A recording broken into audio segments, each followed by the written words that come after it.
Salut tout le monde, ici Cédric Bergeron, bienvenue à un nouvel épisode du podcast Au Parloir.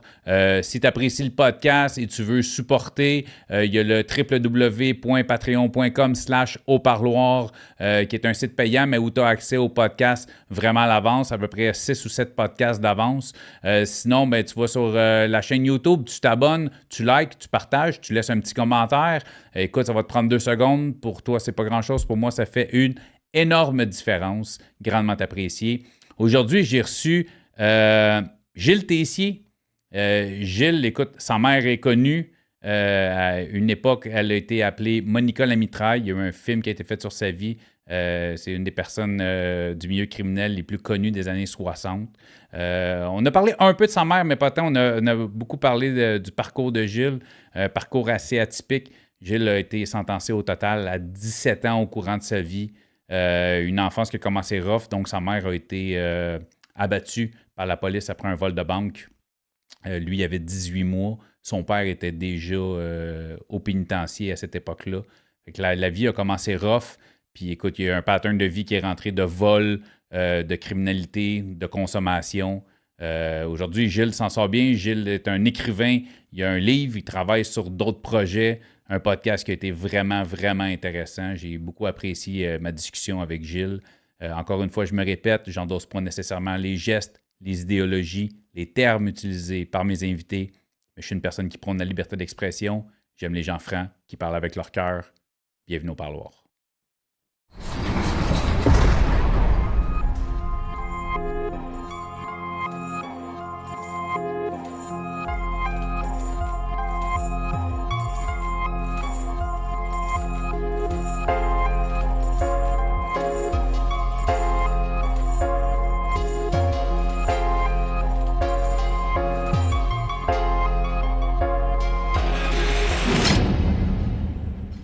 Aujourd'hui, le podcast est une présentation de Comparer ma prime.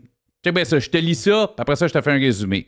Comparer ma prime simplifie le processus d'assurance en fournissant une comparaison exhaustive et transparente parmi les plus grandes compagnies d'assurance au Canada.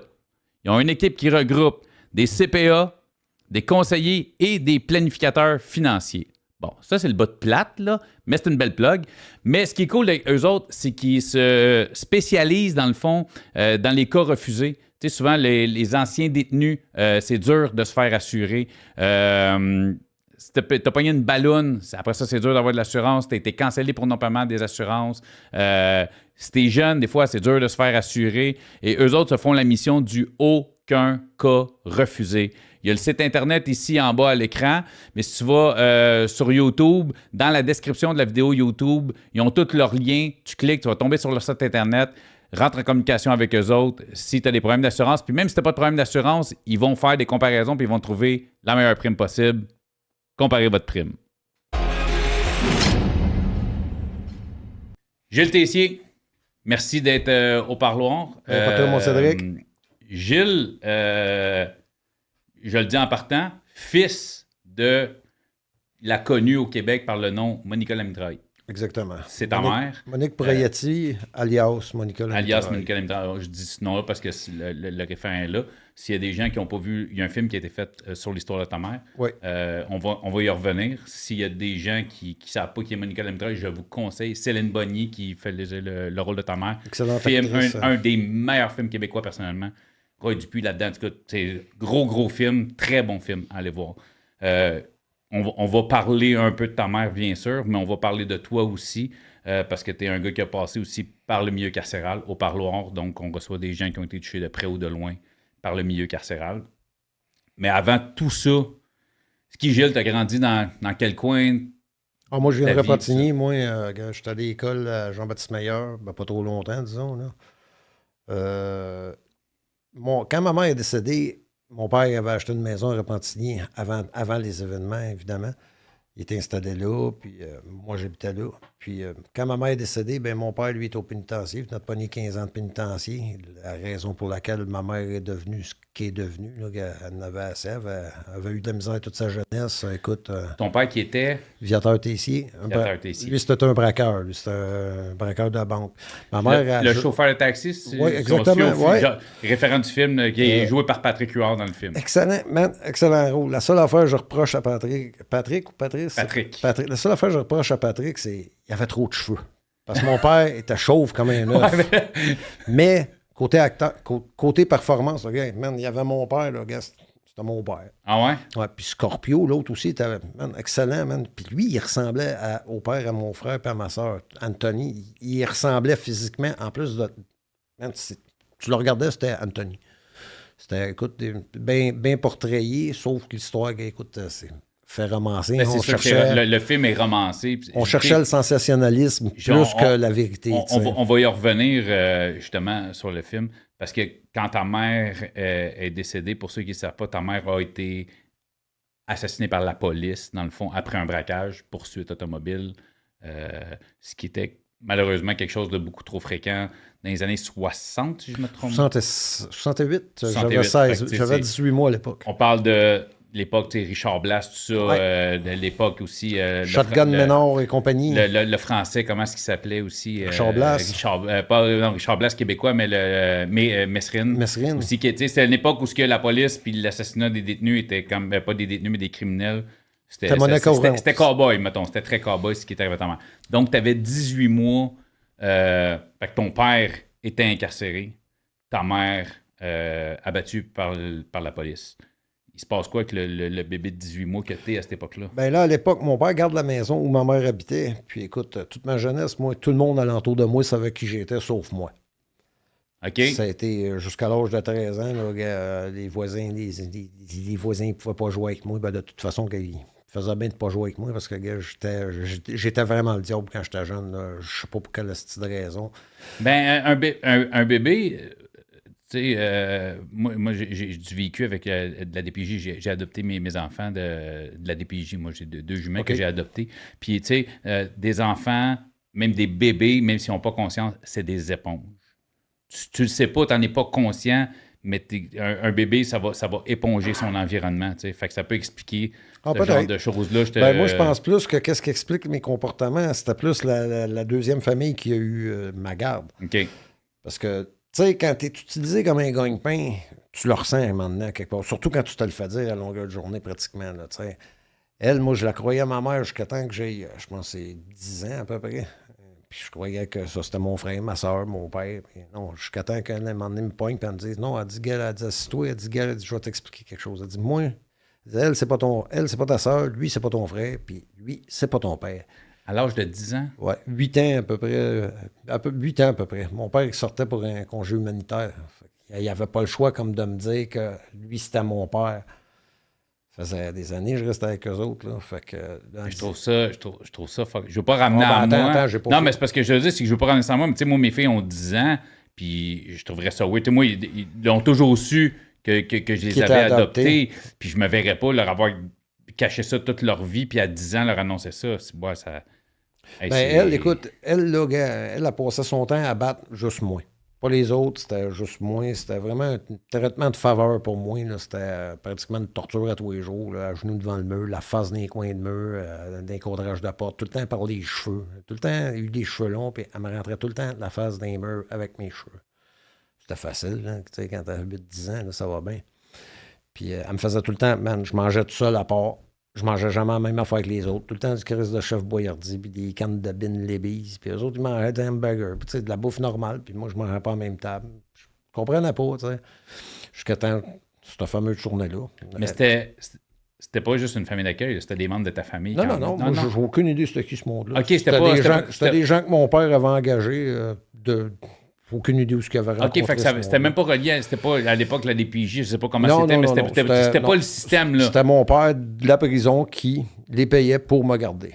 Puis eux autres étaient grossement payés. Là. Il y avait la maison fournie, l'électricité, le téléphone, plus un montant forfaitaire chaque mois. Il n'y avait pratiquement pas besoin de travailler, juste me garder. Puis c'est ce qu'il faisait. Il ne travaillait pas vraiment.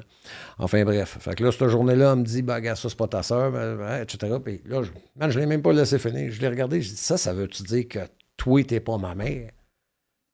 Elle est venue rouge comme une tomate. Là, à partir de cette journée-là, je ne l'ai plus jamais appelée maman. Ça a tout le temps été Suzanne. Puis là, tu vas m'appeler maman. Oh non, je t'appellerai pas maman. Toi, je t'appellerai jamais maman. Puis là, je me disais, man, j'étais petit cul, puis je me disais déjà, ça pourrait être pire. Ça aurait pu être bien pire que ça. Ça aurait pu être vraiment ma mère, man. OK, c'est bon. Puis c'est vrai, avant de finir, quand elle a fini, elle dit, là, tu comprends-tu? Je t'ai pas payé pour t'aimer, je t'ai payé pour te garder. Tabarnak. Écoute, je me doute que c'est pas du monde de qui t'es proche. Non, j'ai jamais revu ce monde-là, évidemment. Man. On n'a même pas dit salut quand elle est partie, puis ça devait faire 6 ans, 7 ans, je restais avec eux autres. T'es avec eux autres jusqu'à quel âge? Jusqu'à l'âge de 10 ans, à peu près. Ouais, 10 ans. Là, après ça, mon père, il est sorti du pen. Il est allé travailler à Beijing, un autre 2 ans. Là, je restais avec une charmante dame à la chute. Pas à la chute, à Farnham, dans une petite roulotte. Là, une vie bien banale, pas d'histoire. Là. C'est ça que j'écris dans mon livre. Okay. Si j'ai rien à dire de cette période de ma vie-là, regarde, les gens ordinaires, ils n'ont pas d'histoire à raconter. Ils ont une vie banale. Fait que dans un sens, tu sais, dans un sens, j'en veux pas cette bonne femme-là, parce que ce que je suis aujourd'hui, je ne l'aurais pas été. T'sais. Si j'aurais été élevé par une famille normale, j'aurais peut-être eu une vie bien normale, bien banale. Je suis pas sûr si j'aurais préféré ça. OK. Ben, je suis curieux Je suis curieux qu'on rentre dans ton histoire pour que tu pousses un peu là-dessus, tu sais. Sur le fait qu'on va rentrer dans les détails de ta vie, mais que tu dises que tu n'es pas sûr que tu aurais aimé avoir une vie comme les autres. Comme les autres. Non, j'aurais pas aimé. Non, j'aurais pas aimé. Non. Fait que tu as été 2 ans avec cette madame-là, fait que jusqu'à l'âge de 12 ans, fait quoi, 12 ans, là le lien avec ton père... Là, je m'en vais rester avec mon père. Là. Okay. Déjà, à 12 ans, là, écoute, déjà avec l'autre famille, à l'âge de 7 ans, je me faisais pogner mon premier vol à l'étalage. Puis, à 12 ans, à 12 ans, on était à Farnham dans le fond d'un cul-de-sac, dans une maison, là, tout seul. Là. Il n'y avait personne, même que c'était long et plat. Mais il y avait une rivière qui passait en avant, en arrière, j'allais à la pêche tout le temps. Ces années-là, c'était le fun. Pas de... À part le bonhomme qu'on y a volé une coupe de 1000. Ça a peut-être commencé par là, ouais. Attends, tu peux pas me dire ça puis juste faire « Ouais, il y a eu le bonhomme, on y a volé une coupe de 1000. » Fait que c'est là, wow. Ben, on a du temps, là. C'est parce que moi, je faisais du vol à l'étalage parce que moi, j'étais le seul qui n'avait pas de cadeau. Puis à un moment donné, man, elle m'avait même dit, c'était la fête un des jeunes un de mes frères ou ma soeur. Elle m'avait même dit, comment est-ce que... Elle m'avait fait à croire que moi, j'avais pas de fête parce qu'il ne savait pas que j'étais quelque chose de même. Là. C'était comme une fierté. Là, toi, t'as pas de fête, t'es chanceux. Tu viens pour quelque chose de même. Juste comme, mais pourquoi moi, j'ai pas de fête? T'inquiète, c'est une bonne affaire de pas avoir de fête. Ah. Moi, j'en valais ça. Quand t'es un petit cul, man, tu te fais dire de quoi? T'en vales tout, man, Père Noël. Ben oui, c'est vrai, le Père Noël. Tu comprends? On est malléable quand on est petit cul. Hein. Ça se peut que mes filles regardent le podcast. Le Père Noël existe. C'est vrai. C'était une mention. C'était des menteries, ce que je viens de dire. Enfin, bref. Fait que là, c'est ça. Là, quand je suis arrivé à Farnham, ben, j'avais déjà des tendances de régler ce que j'avais besoin par la façon qui était la plus facile, ou la seule qui était légitimement possible. Écoute, quand tu as 7-8 ans, puis tu n'as pas de cadeau à Noël, puis que tout le monde en a, quand tu passes au centre d'achat toi, le matin pour aller à l'école, t'es oui, bébelle partout, sacrément. Et pourquoi toi, tu n'as pas le doigt, puis que les autres en ont toutes? Ben, t'en voles une. Là, man, tu voles une petite Hot Wheel pour commencer, mais qui vole un œuf, vole un bœuf, hein? Commence avec une petite Hot Wheel. L'an dernier, tabarnak, man, j'avais une face d'ange quand j'étais un petit cul, man. Tu m'aurais donné la bénédiction sans confession, mon vieux, man. T'avais des petits cheveux bouclés, man. Man, je sortais de là avec des connards grand format, mon ami. Je repense à ça aujourd'hui, puis je me dis, tabarnak, comment je faisais ça? J'arrivais à l'école, mon vieux, tabarnak, les autres petits culs, man. Mais là, le soir, mais de valeur, si je rentrais ça à la maison, il fallait que je jette ça. Ouais, parce je ne pouvais pas ramener ça à la maison. Elle m'aurait pas battu pour les avoir volés. Elle m'aurait battu pour avoir eu du fun avec. J'étais à peu près certain. Tu sais, elle était méchante comme ça. On dirait que c'est... On dirait, je sais pas, que ça y donnait. On dirait que ça y faisait plaisir de m'en faire arracher. Comme... T'en faire baver, pour elle, c'était un plaisir quasiment. Oui, puis moi, je tuais ces chats, Carlis. C'est sacrament! Man, je veux briser le dos avec mes mains, tiens, ton asti de chat. Parce que t'avais tellement de rage en dedans de toi. Oui, man, aujourd'hui, je repense à ça, puis... non, c'est ça, tu fais le mal à dire, mais un enfant, tu veux dire, Chris, ta rage, il faut qu'elle sorte d'une façon c'était une façon que la tienne C'est ça. Un moment donné, elle a sorti sur elle. J'ai arraché sa verge chez son père. J'ai écrit une volée avec sa verge. J'avais 8-9 ans. J'étais pas gros, mais avec une verge. J'étais plus chez son père en plus. Puis son père, il n'a pas pris son bord à elle, il a pris son bord à moi.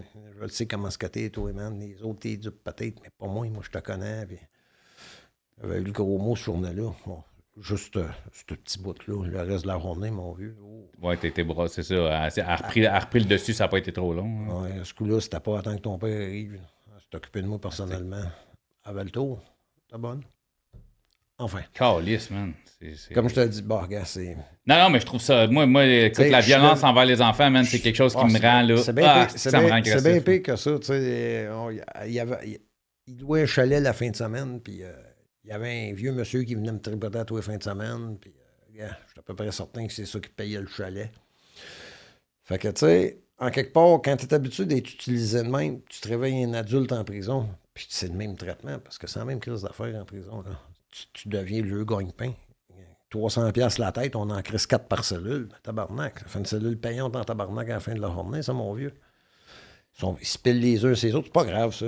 Ça, on va revenir avec ça. Je vais juste y aller chronologiquement. Merci. Ouais. Le mot ne venait pas en bouche. Parce que là, on était 12 ans. Là, tu m'as parlé de le bonhomme qu'on a volé une coupe de billes, puis là, on est parti ailleurs. Mais... Là, elle, ça, je te dis, avec elle, j'ai appris à me servir moi-même. Parce que, tu sais, à un moment donné, peut-être que quelqu'un d'autre l'aurait pas fait.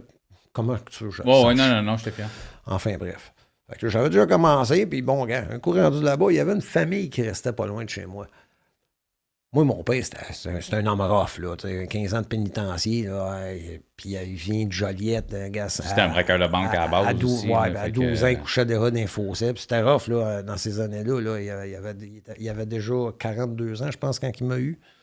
Fait qu'on parle d'il y a très longtemps, là. Sa jeunesse, à lui, date de bien avant. Fait que, tu sais, c'est un homme rough. Mais on restait dans un chalet qui rénovait, mais il y avait un plan. Il n'a pas sauvé le chalet. Mais il était habitable, tu sais. Puis il y avait une famille qui restait pas loin de chez nous. Moi, je l'appelais dent de piano. Il y avait une dent blanche, une noire, une blanche. Enfin, bref.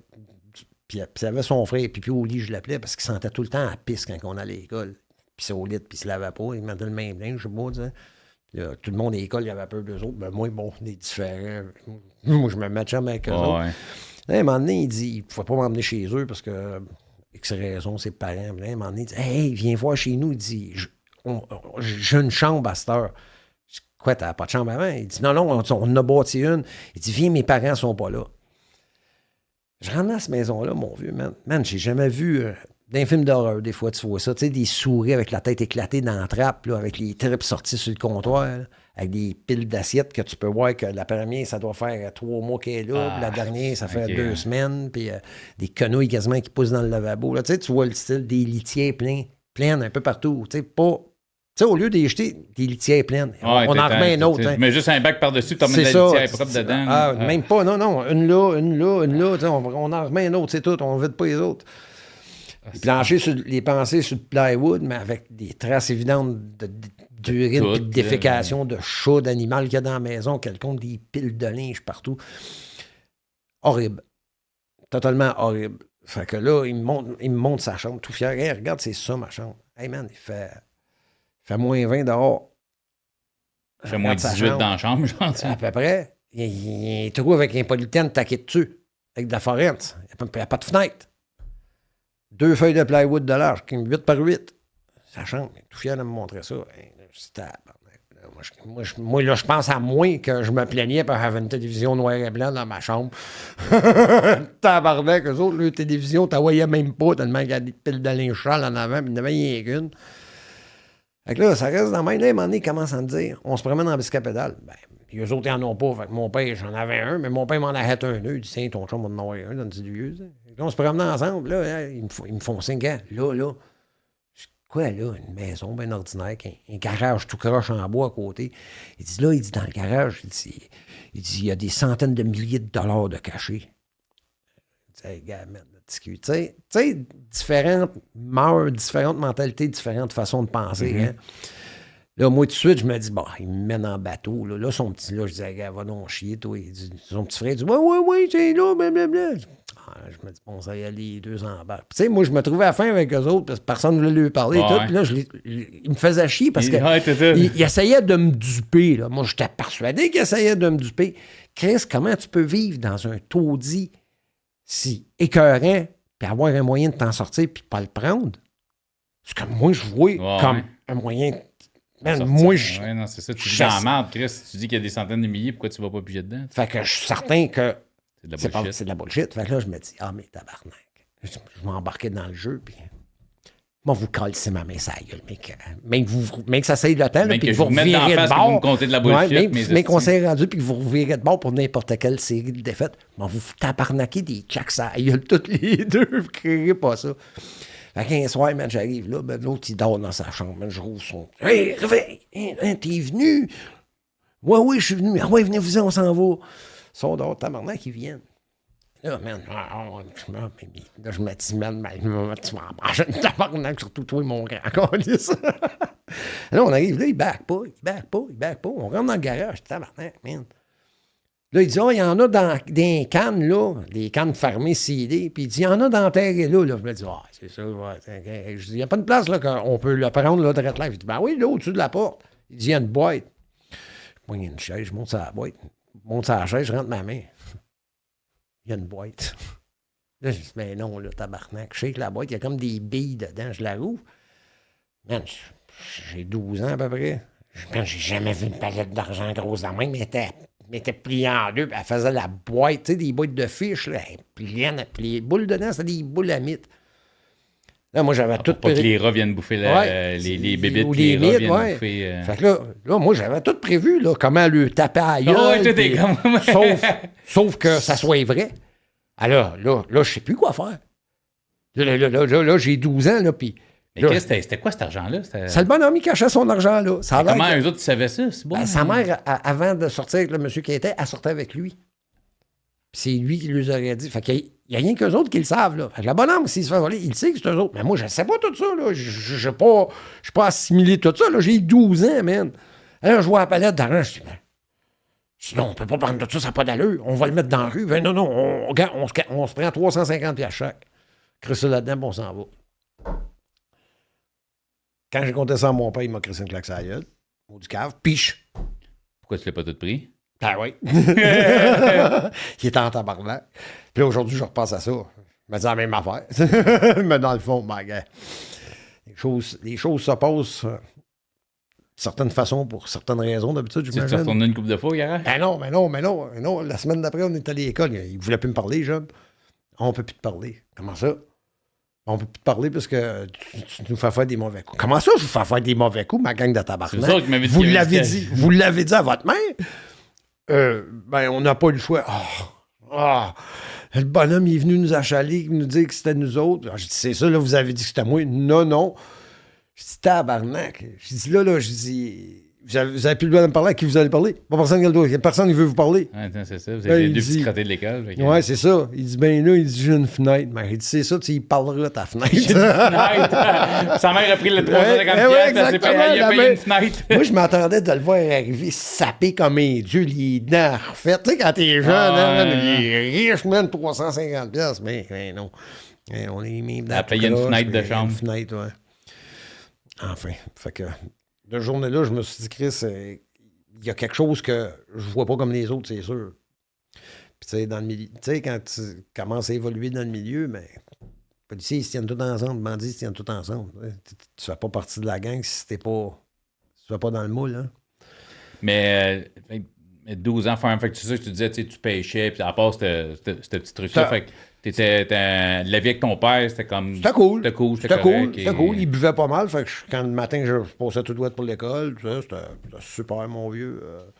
Sauf que, à un moment donné, quand on est revenu à Repentigny plus tard. Là, ton père, une fois qu'il est resté clean après ça, sa sentence de 15 ans, il est resté clean. Écoute, mais clean dans le sens... C'était un gangster. Qu'est-ce qu'il faisait? Il me le disait pas, là. J'étais un enfant. Fait que c'est ça. Mais il a jamais été réarrêté, genre? Il a refait? Non. Il a jamais... S'il faisait ses shit, il faisait ses shit on the side. C'est ça. Mon père, c'était un smart guy. C'est un gars de la rue. Il avait du millage dans le cul. Là. Il savait comment ça marchait à Gamic en esti. C'est pour ça que les prisons marchaient pas de la même façon dans ce temps-là. Lui, il m'a élevé à la vieille façon, puis aujourd'hui, ça ne marche plus pareil. Hein. Puis quand tu dis que tu es revenu dans le coin de Repentigny, c'est ce que tu disais? Bon, c'est ça, vers 13 ans à peu près, il m'a ramené à Repentigny. Là, c'était fort le bord. Là. À 13 ans, j'avais déjà tout volé mes voisins. Ça faisait même pas 6 mois que j'étais là. Je commençais à faire des vols par réfraction. Je fumais du pot. Je faisais manipuler. Les plus vieux, tu sais. Ah, ouais. Par les plus vieux, tu veux dire? Ah, oui, oui. Tu sais, tu voles de quoi, là? Faut que tu trouves quelqu'un pour le vendre. Quelqu'un là, quand t'as 13-14 ans, est tout le temps plus vieux que toi un peu. Ouais, c'est ceux qui ont 16, 17, 18, exact. genre, tu sais. Lui, il dit, petit cul, toi, t'es capable de faire ça? Hum. Hein, non, voilà de l'argent, voilà du pot. Quand t'en as plus d'argent, plus de pot, qu'est-ce que tu penses que tu fais? Tu retournes voler, Calis. Voyons, il n'y a pas 56 millions de faire de l'argent quand t'es jeune. Là. Tu travailles chez McDonald's, là, gars. Tu fumeras pas à ton goût, puis tu vas fumer peut-être, mais probablement pas à ton goût. Pas à ton goût, aussi. En tout cas, pas qu'est-ce que moi je fumais, en tout cas. Au moins, le trip de bouffe, il était pas loin de travailler chez McDo. Il y a ça que j'avais pas pris en considération. Ouais. T'as le corps d'olive à portée de main. C'était un vrai corps d'olive à l'époque, mais là, c'est ça. Le Repentigny, là, je commençais à voler de mes voisins. Je me suis ramassé au centre d'accueil à l'âge de 14 ans. C'est là que j'ai commencé à être institutionnalisé. On t'apprend à occuper une cellule. Là. Écoute, moi, mon gars, c'est qui est allé. Là, c'était pareil comme Saint-Jérôme. Il est arrivé à Saint-Jérôme, il n'était pas dépaysé. Chris, c'était pareil comme au centre d'accueil. Ah ouais, Chris, c'est drôle. Je suis juvénile, me semble. C'est pas supposé d'être une prison, man. C'est supposé d'être une école. En tout cas, ça, c'est ma façon de penser. Mon approche à moi, là, moi, je pense plus pour réhabilitation, quelque chose, mais eux autres, gars, c'est de toute évidence pour réhabilitation. Là, gars, c'est une approche pour habituer le gars à occuper une cellule des années plus tard. Là, t'es fait quoi, début 80, fin 70? À 14? Je suis né en 66, j'avais 14 ans, ça fait 82, à peu près. C'est ça, début des années 80. Quand la coke commençait. Là. Quand la bonne coke commençait. Là. On s'entend les discothèques, là, la roulathèque. Hein. Fait qu'à 14, tu te retrouves en centre d'accueil jusqu'à quel âge? 1 an de temps. 1 an. Là, après ça, tu sais bien, ils m'ont laissé aller. Ils ont accumulé les charges pendant les 2 autres années. Ils attendaient juste que j'ai 18 ans. 18 ans à pile, ils sont venus me chercher. Là, parce que toi, quand tu es sorti à 15 ans, tu as continué à faire des... Ben oui, puis là, on se faisait pogner, ils nous donnaient des promesses de comparaître. Ils ont tout accumulé jusqu'à dans les 18 ans. Là, à 18 ans, je suis passé. Là, ils m'ont sentencé comme majeur. Majeur. Puis de juvénile là. Là, j'ai fait 20 mois plein. Là, c'est là, écoute, à Bordeaux, dans ces années-là, c'était le bon temps. Là. Tu faisais du bon temps à Bordeaux dans ce temps-là. Là. C'était pas les gangs de rue là, qui dirigeaient là-dedans. Là. C'était nous autres. De la taupe en masse. Oui, il n'y avait pas de wing séparé. Là. C'était tout le monde était... C'était tout le monde ensemble, mais c'était pas achat, bleu, rouge. C'était pas le même leadership. C'était pas le même leadership. Aujourd'hui, c'est les gangs de rue qui mènent. Il fait plus bon être là. C'est plus comme dans le temps. Dans le temps, là, tu sais, le comité était là pour empêcher le monde de se faire taxer. Là, il était là pour la bonne cause. On était des frères de misère dans ce temps-là. Là, un jeune arrivait, là, Chris, on ne le laissait pas aller avec les crottés. Là, gars, tu restes site, là. Gars, fais à manger, là, puis gars, après ça, tu viendras rouler un joint. On va pas t'endetter avec eux autres. On s'arrangeait pour les garder, là, gars. Les garder sa bonne essaye ligne. Essaye de pas te... Tu sais, tu vas te crisser dans la merde, ça. Tu vas te faire battre, tu vas te ramasser dans le trou, whatever. Essaye avec nous autres. À cette heure, c'est plus pareil. À cette heure, moyen jeune rentrer là, man, c'est tous des prédateurs, c'est tous des vautours. Ils tournent autour des jeunes, bon. Rien que pour les asservir. Mais le petit cul de 18 ans que t'es, quand tu rentres là, toi, c'est quand même, toi, t'es déjà... Il y avait de quoi faire? Non, mais je veux dire, t'es-tu rentré avec le hey, Calis, ou non, vu que t'avais connu Non, moi, je suis rentré pour commencer à Sorel, dans une petite prison de 8 cellules. Là. Okay. C'est un petit crise de trou où c'est que t'oublies quelqu'un pendant des années. Là, ils me menaçaient. On va t'envoyer à Bordeaux. Ah, gars, va donc, chie, envoie-moi donc à Bordeaux. C'est quand je suis arrivé à Bordeaux. Oh, du tabarnak. Hey, les 2 grosses portes vertes en avant, là, sont grandes. Tu t'es vu que j'étais bien Sorel, finalement? Non. Absolument pas. Mais tabarnak, man, c'est inhumain, man. T'es encagé, man. C'est grand comme ma main. Tu peux même pas tourner en rond. Tu te piles ses pieds, là. Gars, écoute, c'est pas parce qu'il n'y a pas de place au Québec, ça, tabarnak. Ils viendront pas me faire écrire ça, là. Ils sont rendus qu'ils codent 3 ou 4 par cellule, tabarnak. Ça n'a plus de bon sens, maudit tabarnak. C'est comme s'il n'y avait pas assez de place. Enfin... Où on est... OK, c'est ça. On rentre à Bordeaux. À Bordeaux, hein. On rentre à Bordeaux. Dans le D, à l'époque, les grosses portes en bois. Une grille qui monte jusqu'en haut. Là, c'était des mezzanines tout le tour. Ça fumait à la cigarette. Il y a de la boucane, mon vieux. C'était le bon temps. Ça fumait pas rien que de la cigarette, là, ça fumait toutes sortes de choses. On s'entend, puis on brossait de la bonne boisson. La prison était aux détenus à cette époque-là. Ben, c'était plus comme le juge t'a sentencé, t'es embarré. T'as pas sentencé à vivre de la misère, pas comme aujourd'hui. Ouais, aujourd'hui, là, c'est gars, on veut pas sentir ta boucane, on veut juste pas t'entendre. C'est juste, gars, eux autres sont embarrés sur le bord à l'air climatisé. Nous autres, on creve l'autre bord à chaleur. Puis, gars, fais pas de vague. Envoie-nous pas de mémo, parce que on te répondra pas. Gars, écoute, à Bordeaux, en partant, là, je pense qu'il y a 80% des gardiens qui parlent pas la langue. Fait que, ils parlent la langue là, pour rentrer au pays sur le visa. Là, mais pour là, gars, c'est complètement incompréhensible quand ils te parlent. Puis quand je te dis que ça change de main, c'est plus nous autres qui contrôlent, que c'est les gangs de rue, ben, gars, c'est clair que c'est ça. Ils ont pratiquement infiltré les gardiens, Calice. Fait que toi, à 18, t'as fait ton 20 mots. Moi, quand 18, tu considères, comme t'as dit, du bon temps. Là, du bon temps. Écoute, j'étais un alcoolique, j'étais un drogué. Comme 90% des gars qui sont là-dedans. Là, écoute, des gars qui sont là, en partie, là, c'est des alcooliques, des drogués. Même à 18, t'étais déjà deep dans le conso, oui, quand même. Oui. Un enfant, c'est plus un enfant, quand c'est chaud, c'est plus malléable. Quand tu veux t'amuser avec un enfant, fait que quand l'enfant vieillit, il devient assez rapidement axé sur la bouteille, disons. Hein? Fait que j'ai été un alcoolique jusqu'à ça va faire 11 ans en janvier. Félicitations. Merci. J'étais un alcoolique drogué aussi. Hein, j'étais sur la côte du matin au soir. Là, moi, c'était ça ma vie. Puis dans ma tête, là, c'était tout le monde qui était de même. À un moment donné, je te disais, là, quand tu étais un policier, tu étais avec des policiers. Quand tu étais un DOP, tu te tiens avec des DOP. Puis quand tu vois rien que ça, tu n'as rien que ça comme cercle d'amis, ça devient une normalité, tu sais. Ça, c'est comme quand on vole. Quand je partais voler, moi, je m'en allais travailler, je m'en allais pas voler. On allait à je comprends. Mais c'est ça ta vie. Je veux dire, Chris, t'as commencé ça à 12 ans. Tu sais. Même avant ça, à 7-8, tu disais, à 7 ans, t'as commencé à voler ton... Oui, mais j'ai travaillé aussi. J'ai travaillé un peu en ça, là, gars. Moi, je me nuisais, je crisse ta maison en terre, je le rebâtis au complet, je démolis ton char, je le reconstruis au complet, je peux te le couper en bout si tu veux, je peux te le boîter, je peux faire ce que tu veux avec, quelle sorte tu veux, gars. Écoute, extrêmement polyvalent. Sauf que je t'arrête, je veux juste t'arrêter sur une chose parce que je fais ça dernièrement parce que c'est une demande que j'ai eue. Il y a beaucoup de gens qui écoutent le podcast qui sont pas du milieu. Qui savoir c'est quoi une boîte? Ben c'est ça. Fait que quand il y a du monde qui sort des termes parce qu'on me l'a dit, hey, ce serait le fun de t'expliquer. Boîter un char. boîter un char façon 101. Non, mais c'est juste pour que le monde... je ne vais pas expliquer comment on boîte un char, mais t'expliquer c'est quoi une boîte. Une boîte, c'est... Vas-y. T'achètes un char, mettons, comme un char qui est bien populaire, mais qu'il y en a des bien clean, mais qu'il y en a qui sont finis. Comme nous autres, à l'époque, on faisait du Honda. On faisait bien gros du Honda.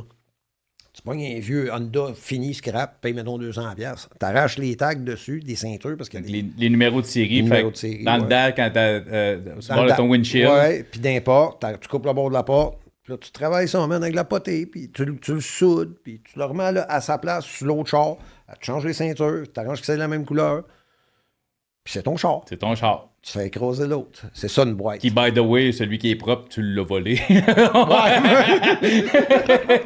J'avais oublié de spécifier. C'est ça, t'achètes... de préférence volé, ça coûte moins cher. T'achètes un char d'un modèle qui est tout magané, t'en trouves un top clean, puis tu popes le numéro série du magané, tu le mets sur le propre. Ça te coûte... Souvent, en général, si t'es pas à l'aise... en tout cas, une époque où... En tout cas, je connais du monde qui ont peut-être déjà fait ça. Fait que tu fais venir un gars de windshield, tu fais enlever le windshield pour pas péter le windshield, pour dépopper juste les deux pas privés du windshield du dash. Puis après ça, tu refais poser un nouveau windshield. Exact. T'as l'air au courant pour quelqu'un qui a peut-être... J'ai vu ça à TV. Oui, Ils m'ont montré beaucoup de choses sur Internet. Enfin, c'est juste la parenthèse parce que c'est un message qu'on m'a envoyé une fois de temps en temps. Quand vous utilisez des termes, on les connaît pas, ce serait le fun de savoir. Comme un screw, c'est quoi un screw? Un screw, ça, c'est un terme quand même connu. Fait que c'est ça. Fait que tu peux boîter un char, tu peux défendre en tout cas. Fait que t'es un gars à l'huile de tes mains. En gros, c'est ce que... Polyvalent. C'est polyvalent. Polyvalent, sur bien des aspects, couper des systèmes d'alarme. Mais c'est ça, mais j'ai commencé ça jeune. Là. Mais système d'alarme, 16 ans, je coupais ça. Ah ouais? 16 ans, j'étais sur le toit un gros centre d'achat de Montréal, je vidais ma première bijouterie. À 16 ans? À 16 ans. À 16 ans, t'es tellement en cave, man. Des affaires de même, là, man. On donnait ça pratiquement, mon puis on avait un sac de hockey bien plein, man. Toutes des affaires de même. On s'est ramassé avec 3 fois rien. Tu vends ça pour des pinottes, tu sais pas que ça vaut, c'est ça? Ça amène une guidoune. Ah ouais, tiens, ouais, ben oui. Laisse-moi donc voir. T'en prends une poignée, t'en redonnes la moitié. Tu sais, l'apprentissage de la vie, des fois, là. Tu sais, c'est après, quand tu y repasses, asti que t'étais je me suis fait fourrer, tu sais, c'est ça. Hey, j'avais ça, j'ai vendu. Ma était belle, asti. Ouais, je me suis déjà retrouvé avec quelque chose, genre... je connaissais pas la valeur, j'ai fait « Hey, il faut que je me débarrasse de ça. Hey, pas de trouble, je te donne un montant. » Puis des années plus tard, tu fais comme « OK, toi, tu t'es fait une crise de coupe de mille sur mon dos. » là, tu sais. Mais quand tu dis c'est ça, fait que quand même, quand t'es sorti, après, tu sais, je veux dire, tu faisais des coups, mais t'avais toujours une job, tu sais, construction, mécanique. Non, quand j'étais plus jeune, je faisais pas de coke. Okay. J'ai commencé à faire de la coke quand, justement, j'ai commencé à travailler sur la construction. On posait de l'aluminium au pied de matériel. Puis, comme je te dis, je suis bien polyvalent, puis je t'agile en tabarnak. On en posant en crise d'aluminium. Plus tu poses d'aluminium, plus tu fais d'argent. À un moment donné, ben, de l'argent, quand t'en as jamais eu, ça peut devenir problématique. Puis c'est ce qui est arrivé. C'est devenu problématique parce que, là, j'étais tout le temps fatigué parce que, Chris, je travaillais tout le temps. Je faisais 60 heures par semaine. Je buvais une bière, je fumais un joint le soir. Je tombais endormi. Là, ma blonde commençait à me trouver plate. J'ai dit, tu sais, moi, essayer de changer de dope. Plus grosse erreur que j'ai faite de ma crise de vie, man. Pire erreur de ta vie. Je me suis acheté 1 gramme de coke. Tabarnak, man. J'étais le bon Dieu, man. Asti que c'est le fun les premières fois. Maudit tabarnak. C'est un piège subtil. Piège à con, mais subtil. C'est une... Puis écoute, je vois pas loin de moi vouloir faire, mais tu sais, c'est que la coke, c'est une drogue le fun quand elle est récréative. Ce que je dis, les premières fois, quand t'en fais une fois de temps en temps, un samedi, 4-5 fois par année, c'est une drogue qui est le fun récréative, tu sais, je veux dire. Mais c'est une drogue quand tu tombes dedans, sacrément qu'elle est dévastatrice. Là. Tu sais, quand t'es pas éduqué, tu deviens excessif. T'sais, quand t'es pas éduqué et que tu manques tout le temps d'affaires, tu deviens excessif. Quand t'as quelque chose, t'essaies d'en prendre le plus possible. Tu sais, je suis pas égoïste, au contraire, moi, je suis bien généreux, mais quand je suis capable d'avoir de quoi, puis que c'est pas cher ou que c'est gratis, mais Chris, je vais me bourrer, tu sais. Puis, ben, regarde ça, ça a été la même affaire. Man, j'étais Dieu avec ça de long. J'ai essayé d'en faire ça de long. Je voulais être bien plus que Dieu. Pourquoi pas? Hein? OK, ouais, c'est une track ça de longue, c'est le fun. Une track ça de longue, ça va être malade. Ben oui. Puis là, une track ça de long emmène un autre track ça de long, puis à un moment donné, ben, gars, c'est le samedi, il devient le dimanche devient le lundi, puis à un moment donné, tu travailles plus, puis tu fais rien que sniffer. À un moment donné, tu es capable de sniffer, tu as le nez trop bloqué, ben, tu puffes. À un moment donné, ben, Chris, tu as le nez de puffer, ben, tu te piques. À un moment donné, tu te ramasses à la rue, tu te ramasses dans ce bout de site, là, 24 puis 9, Vio, là, dans ces coins-là, là. Dans le centre-sud, là, avec les junkies. Où c'est que c'est plein de capes de piqûres à terre, puis de sacs vides partout dans les ruines. Puis tu te piques avec l'eau dans les ruisseaux de Douar, dans les trucs d'eau de Douar. OK, t'es descendu. Ah ouais, je suis descendu avec des zippers. Je suis descendu, j'avais des zippers dans le cou, mon vieux, man. Je pesais 110 livres, j'avais le linge que j'avais sur le dos. Je travaillais dans un crack-out shooting gallery, j'avais aucun respect, aucune estime de moi-même. Quand tu parles de zippers, c'est piqueur, des traces de piqûres, juste ses mains, j'en avais partout, mon vieux. J'étais un locumène, tout simplement, man. Puis, qu'est-ce que j'ai fait de m'en sortir? Ben, j'étais allé faire un autre esti de vol. Ben, c'est ça que j'allais dire, parce qu'à un moment donné, j'imagine que pour payer ça, là, c'était plus des petits coups. C'était à la journée, là. C'était pas aux journées, c'était au sac. C'était au sac, c'est ça. J'en vendais 4, j'en avais un. OK, mais tu renais. Fait que tu faisais pas des coups pour payer. Fait non, pas là. Non, j'étais plus non, mais tu vendais, mais dans le fond, tu vendais juste pour ta console. Oui, je vendais pas. Je travaillais dans un crack-out shooting gallery. Là. Je vendais le détail. Là. Je pesais pas rien. Non, c'est ça. T'étais juste... Le minable là, qui est en ligne de tir. En front line. Là. Puis là, C'est pas toi qui fais l'argent, là. Toi, tu distribues juste pour en avoir de la gratis pour te shooter. C'est ça, exactement. Puis là, un moment donné, ben, un des vendeurs qui est venu me voir, je l'appelle, je dis, hey, j'en ai plus. Il dit, non, ben là, il va falloir que tu viennes chez nous. Il m'emmène chez eux, puis je regarde sur son étagère, man, il y a une poudre il y a une boîte de baking soda, de poudre magique, poudre de répondre magique. Tu sais, ça fait gonfler les gâteaux. Oh, ouais. Il y a ça à côté. Le pot jaune avec le couvercle. Oui, exactement. Il y a ça à côté de la grosse roche de coke, puis de la balance, puis des sacs. Moi, je me pique. Là, je vois ça, je dis, Chris, t'as-tu coupé ça avec ça? Ah, il dit, non, t'inquiète. Ah ouais, toi, il va chier, non, t'inquiète, toi. Là, j'ai peur, là. 1 plus 1, je fais donner. Ouais, moi j'ai peur, man. Ben non, ça, là, man, tu te shootes avec ça, tu meurs, là. Chris, ça gonfle dans... Voyons donc. Tu sniffes ça, c'est pas si pire, mais tu piques avec ça. Il n'y a pas de trouble, tu puffes. Quand tu puffes, les filles, elles cuisaient. C'est ça qui m'a donné... Ça faisait comme, tu sais, les choses chinoises, là, que t'allumes, là. Le serpentin. Man, je te le jure, la fille, ça faisait ça dans sa pipe. Hey, man, quand j'ai vu ça, je dis, ben non, moi, je me shoote pas ça, man. Fait que moi, j'ai commencé à acheter mes affaires ailleurs. Pour moi. Je vendais leurs affaires, c'était à eux autres. Ouais. Mais pour moi, j'achetais mes affaires ailleurs. Je prenais pas de chance. Là, il y avait. Là-bas, c'était tous des prostituées. Ils partaient sur le pouce, ils faisaient la 5-4, ils faisaient un 20 pour aller, ils faisaient un 20 pour revenir, ils venaient acheter 2 corps, ils consommaient, puis ils repartaient, tu sais. C'était un cycle continuel. Fait que là, il y en avait une. Les gars là-bas, dans le centre-sud, ils n'ont pas gros de moyens de faire d'argent. Tu sais, t'es un voleur, tu peux pas voler grand-chose dans le centre-sud. Tout a déjà été volé puis essayé 50 millions de fois. C'est pas mal sûr que tu vas te faire pogner. Tu le sais quand tu restes dans ce bout-là. Là. Fait que, il y en a une des filles, une belle fille qui avait. Une des belles filles, une des rares qui avait de la classe qui partait une fois de temps en temps, ça dérape. Elle avait un frère. Ça, c'était pas loin, ça rue Adam, en arrière. Ticu, il venait pas souvent.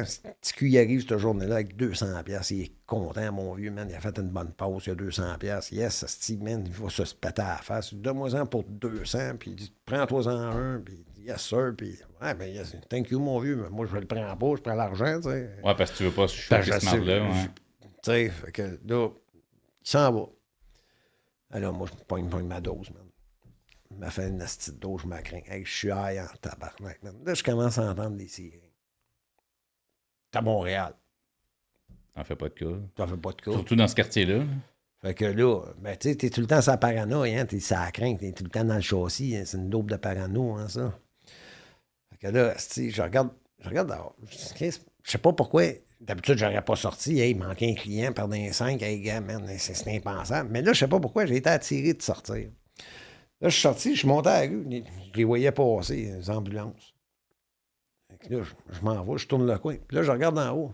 La fille que je voyais de temps en temps qui était cool. C'est son frère qui venait de venir me voir.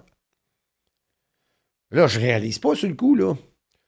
Fait que là, je tourne le coin. Puis là, sa mère est là. Elle broye sur le bord du perron, tu sais, elle est au deuxième. Puis sa mère, elle lève les yeux, puis elle me voit, puis elle me pointe du doigt de même.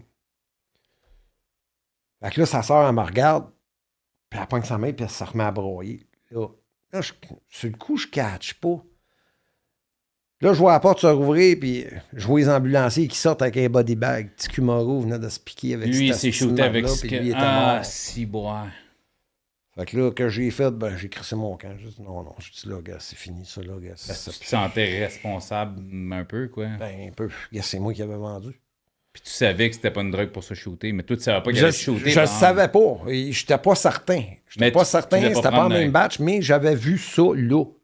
Puis toi, préalablement, je tape. Toi, en tant que tel, tu peux pas dire au monde, hey, achète-la pas. Achète-la pas parce que tu shootes avec ça, c'est. Non, je peux pas dire ça. Moi, je vais me faire battre si je dis achète-la pas. C'est clair.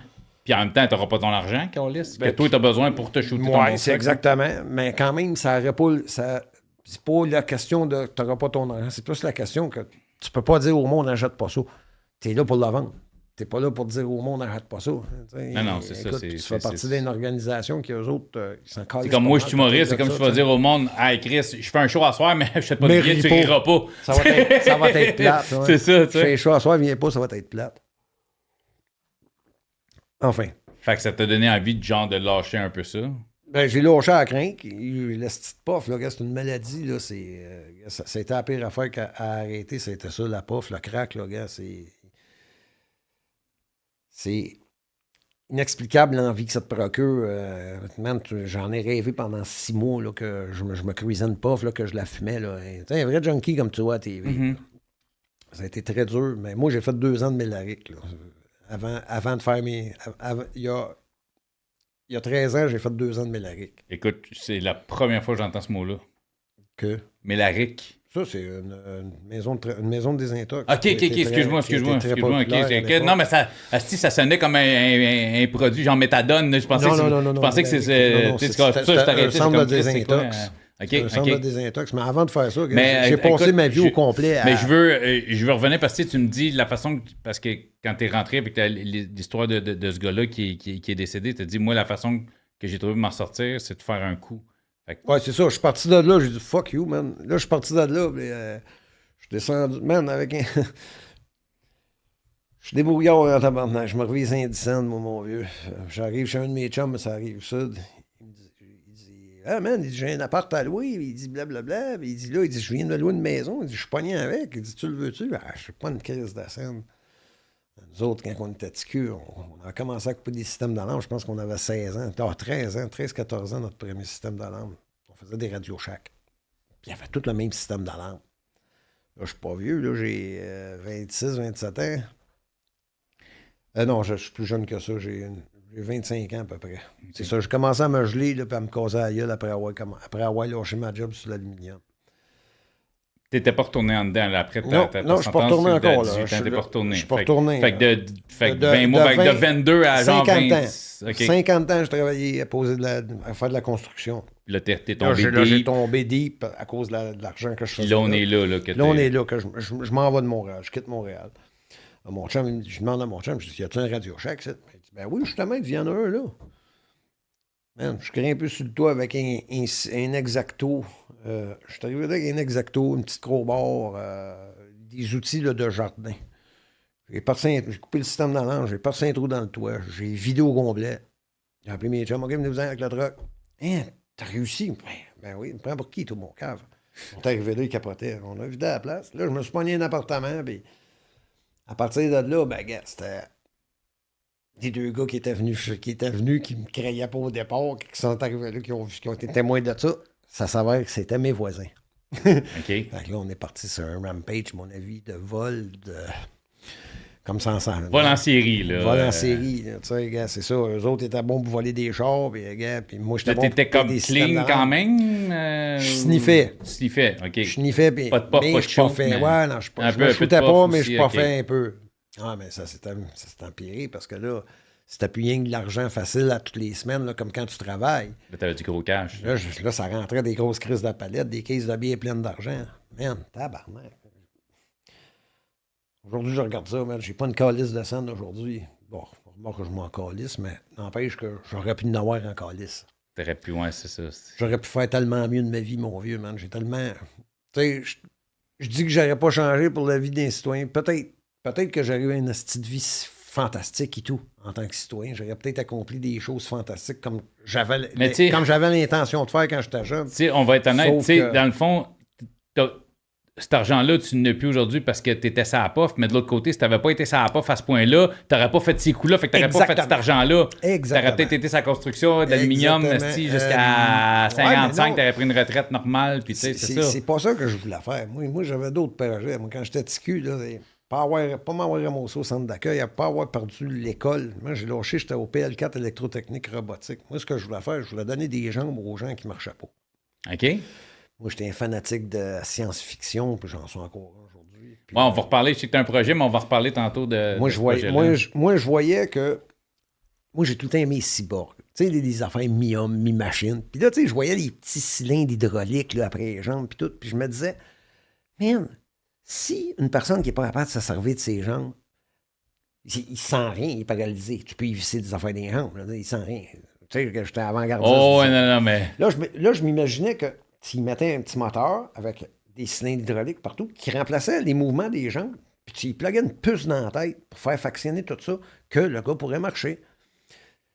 J'avais 14 ans, 12 ans dans ce temps-là, je disais ça au monde. Mais oui, mettre des puces dans la tête du monde. Mais oui, le monde, là, guess. T'es quand t'es dans les années 80 quand même. Là, ouais, quand c'est ça. Tu sais, le monde, là, Faut pas que tu écoutes quand le monde va te dire, ben non, fais pas ça. Tu t'es fait dire, ben non, fais pas ça, ça marchera pas. Hein?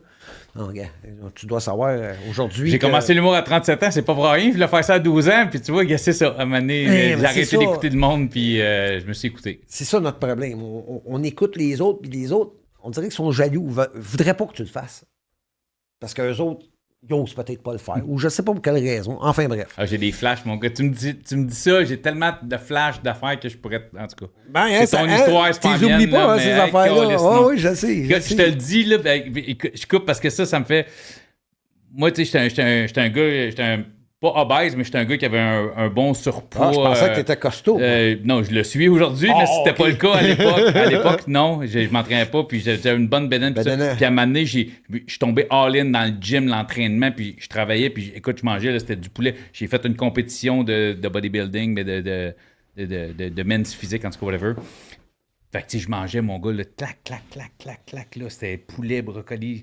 Puis je travaillais, puis les gars, à la cafétéria, mais encore ton esti de poulet! Encore un esti de bras! Les gars, ça te colle quoi, toi? Parce que toi, t'es pas capable. Parce que moi, moi, j'ai décidé, moi, je fais ça. Parce que moi, je suis rendu avec un esti de 6-pack de malade. Fait que la jalousie de moi, je suis arrivé à le faire. Fait que le monde me dit, pas écœuré de manger même esti d'affaires. Les gars, ils étaient en crise après moi parce que je mangeais du colis de poulet tous les jours. Mais qu'est-ce que ça te crisse à toi? Parce que les autres, ils n'ont pas le courage d'y aller. Ça. Fait que le monde sont en crise après toi parce que tu fais quelque chose, mais quand même, ça me dérange pas, moi, de manger du poulet ça te frustre, toi. C'est moi qui te mange un petit poulet tous les jours, mon petit poulet blanc avec ma moutarde, mais c'est toi qui es en tabarnak parce que moi, je mange ça. C'est parce que non, c'est de la calisse de jalousie. Exactement, mon vieux. Ta phrase m'a fait popper ça, des astis d'histoire de. Mais pas rien que ça. Ben des fois aussi, ils vont voir la chose comme impossible. Parce que sont pas assez créatifs pour pouvoir l'imaginer. Là. Non, ça se peut pas. Même planguer une affaire dans la tête. C'est drôle, aujourd'hui, on le fait. On le fait. Puis, pourquoi moi, je voulais le faire? Parce que moi, je le savais que c'était moi qui le faisais. Moi, quand l'armée serait venue me voir et me dire « Hey, tu vas venir travailler pour nous autres », moi, je leur aurais dit « Mangez de la calice de merde. C'est pas pour vous autres que je fais ça, c'est pour les handicapés. » Parce qu'ils sont en train de le développer avec probablement notre argent, mais pas pour nous autres. Pour faire des super robots, pour faire des... Mais pas... Les handicapés, c'est pas grave qu'ils s'arrangent. Ils sont des chaises roulantes, eux autres. Enfin, bref, comme je te dis, moi, c'était ça mon projet quand j'étais jeune. Puis, bon, mais là, t'es tombé dans d'autres choses. Ça a dérapé, pas savoir pour quelle raison. Écoute, la drogue, l'alcool. Ben écoute, pour savoir pour quelle raison, tabarnak, on va reculer. Ça fait combien de temps qu'on se parle? On va reculer du début de l'enfance que tu as vécu, tabarnak. Ouais, mais c'est un chemin qui était. C'est un chemin qui était crissement tracé vers ça, le même. Ouais, mais c'est peut-être pas tout le monde qui aurait choisi les chemins que moi j'ai choisis, tu sais. Il y a peut-être bien du monde qui aurait juste fermé le gueule et qui aurait enduré, tu sais. Écoute, la race humaine, c'est pas tout le monde qui a fait pareil. Hein? Oui, c'est les chemins que tu as choisis, mais les as-tu vraiment choisis? Je sais pas ce qu'on je veux dire. Oui, c'est tes décisions. Si je commence à dire que... C'est pas de ta faute. Si je commence à dire que oui, le chemin a été tracé, le monde va dire minimise. Il n'est pas responsable de. Il est pas responsable de ses actes. Il pense qu'il n'a pas fait grand-chose. Puis, tu sais, le monde sont faciles à juger. Moi, là, ce que je dis, c'est si t'as pas marché un crise de 1000 dans mes bottines, regarde, reste. Ferme ta gueule. Parce que tu vois, mes bottines sont pesantes en tabarnak. Ça, man, oui, t'es responsable de tes actes, c'est tes choix que t'as fait. Ça, c'est clair. Je l'assume pleinement, mon vieux. Tabarnak, à un moment donné, tu grandis dans...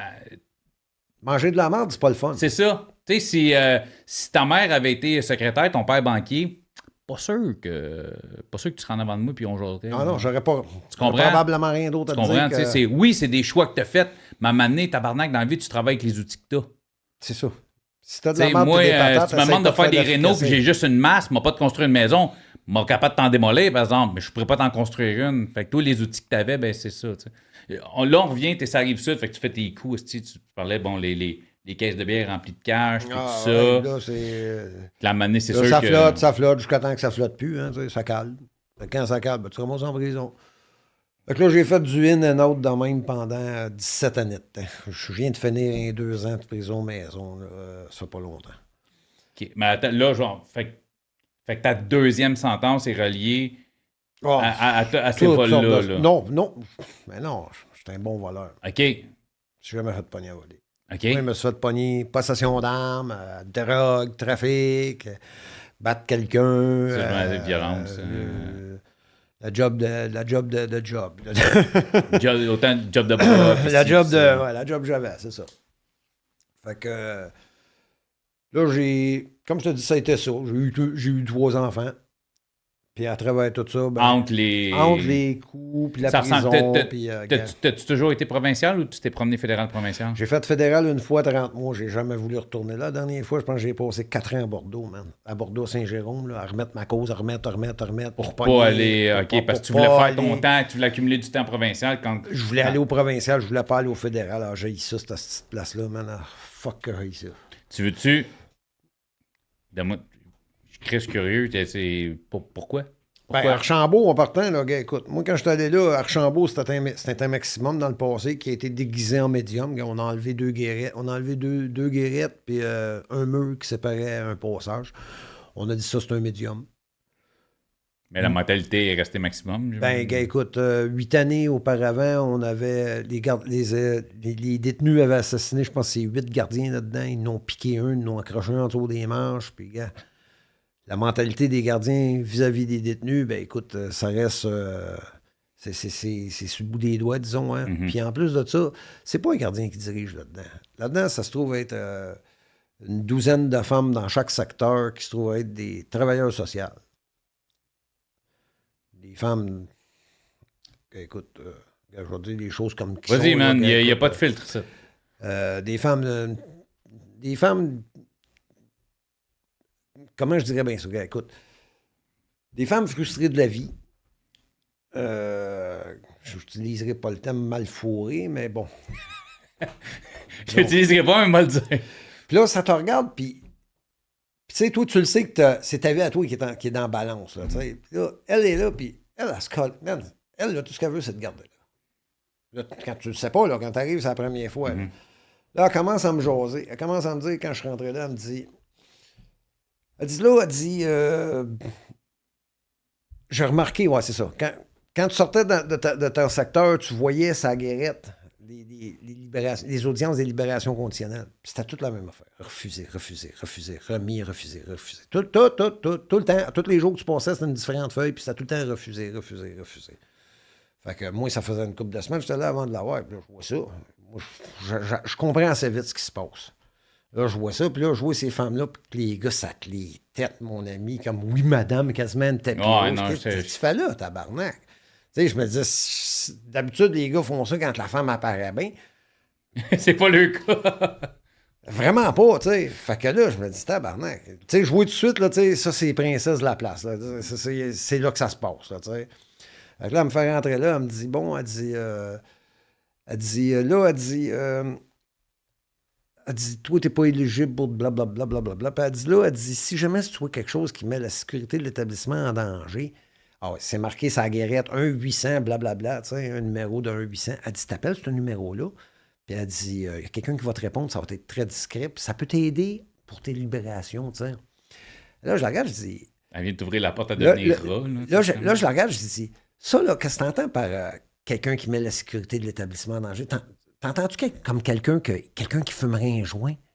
Elle dit, oui, drette ça. Je dis, OK, ça, tu trouves, ça mettrait l'établissement en danger. Je dis, écoute bien, là, je pense que t'as pas fait tes devoirs comme il faut. Là. Regarde mon papier, mon dossier comme il faut. Là. Moi, je te cite, je n'aurais pas parlé. Fait que je dis, là, ton numéro 1-800, juste tout, tu peux te le garder. Je te regarde, là, le 2 tiers qu'il y a là, appelle-moi pas avant cette date-là. Parce que moi, le temps que je vais t'être cite, moi, je te servirai jamais de justification de salaire. Toi, c'est-tu clair, ça? Ah, monsieur qui était en tabarnak, cette femme-là.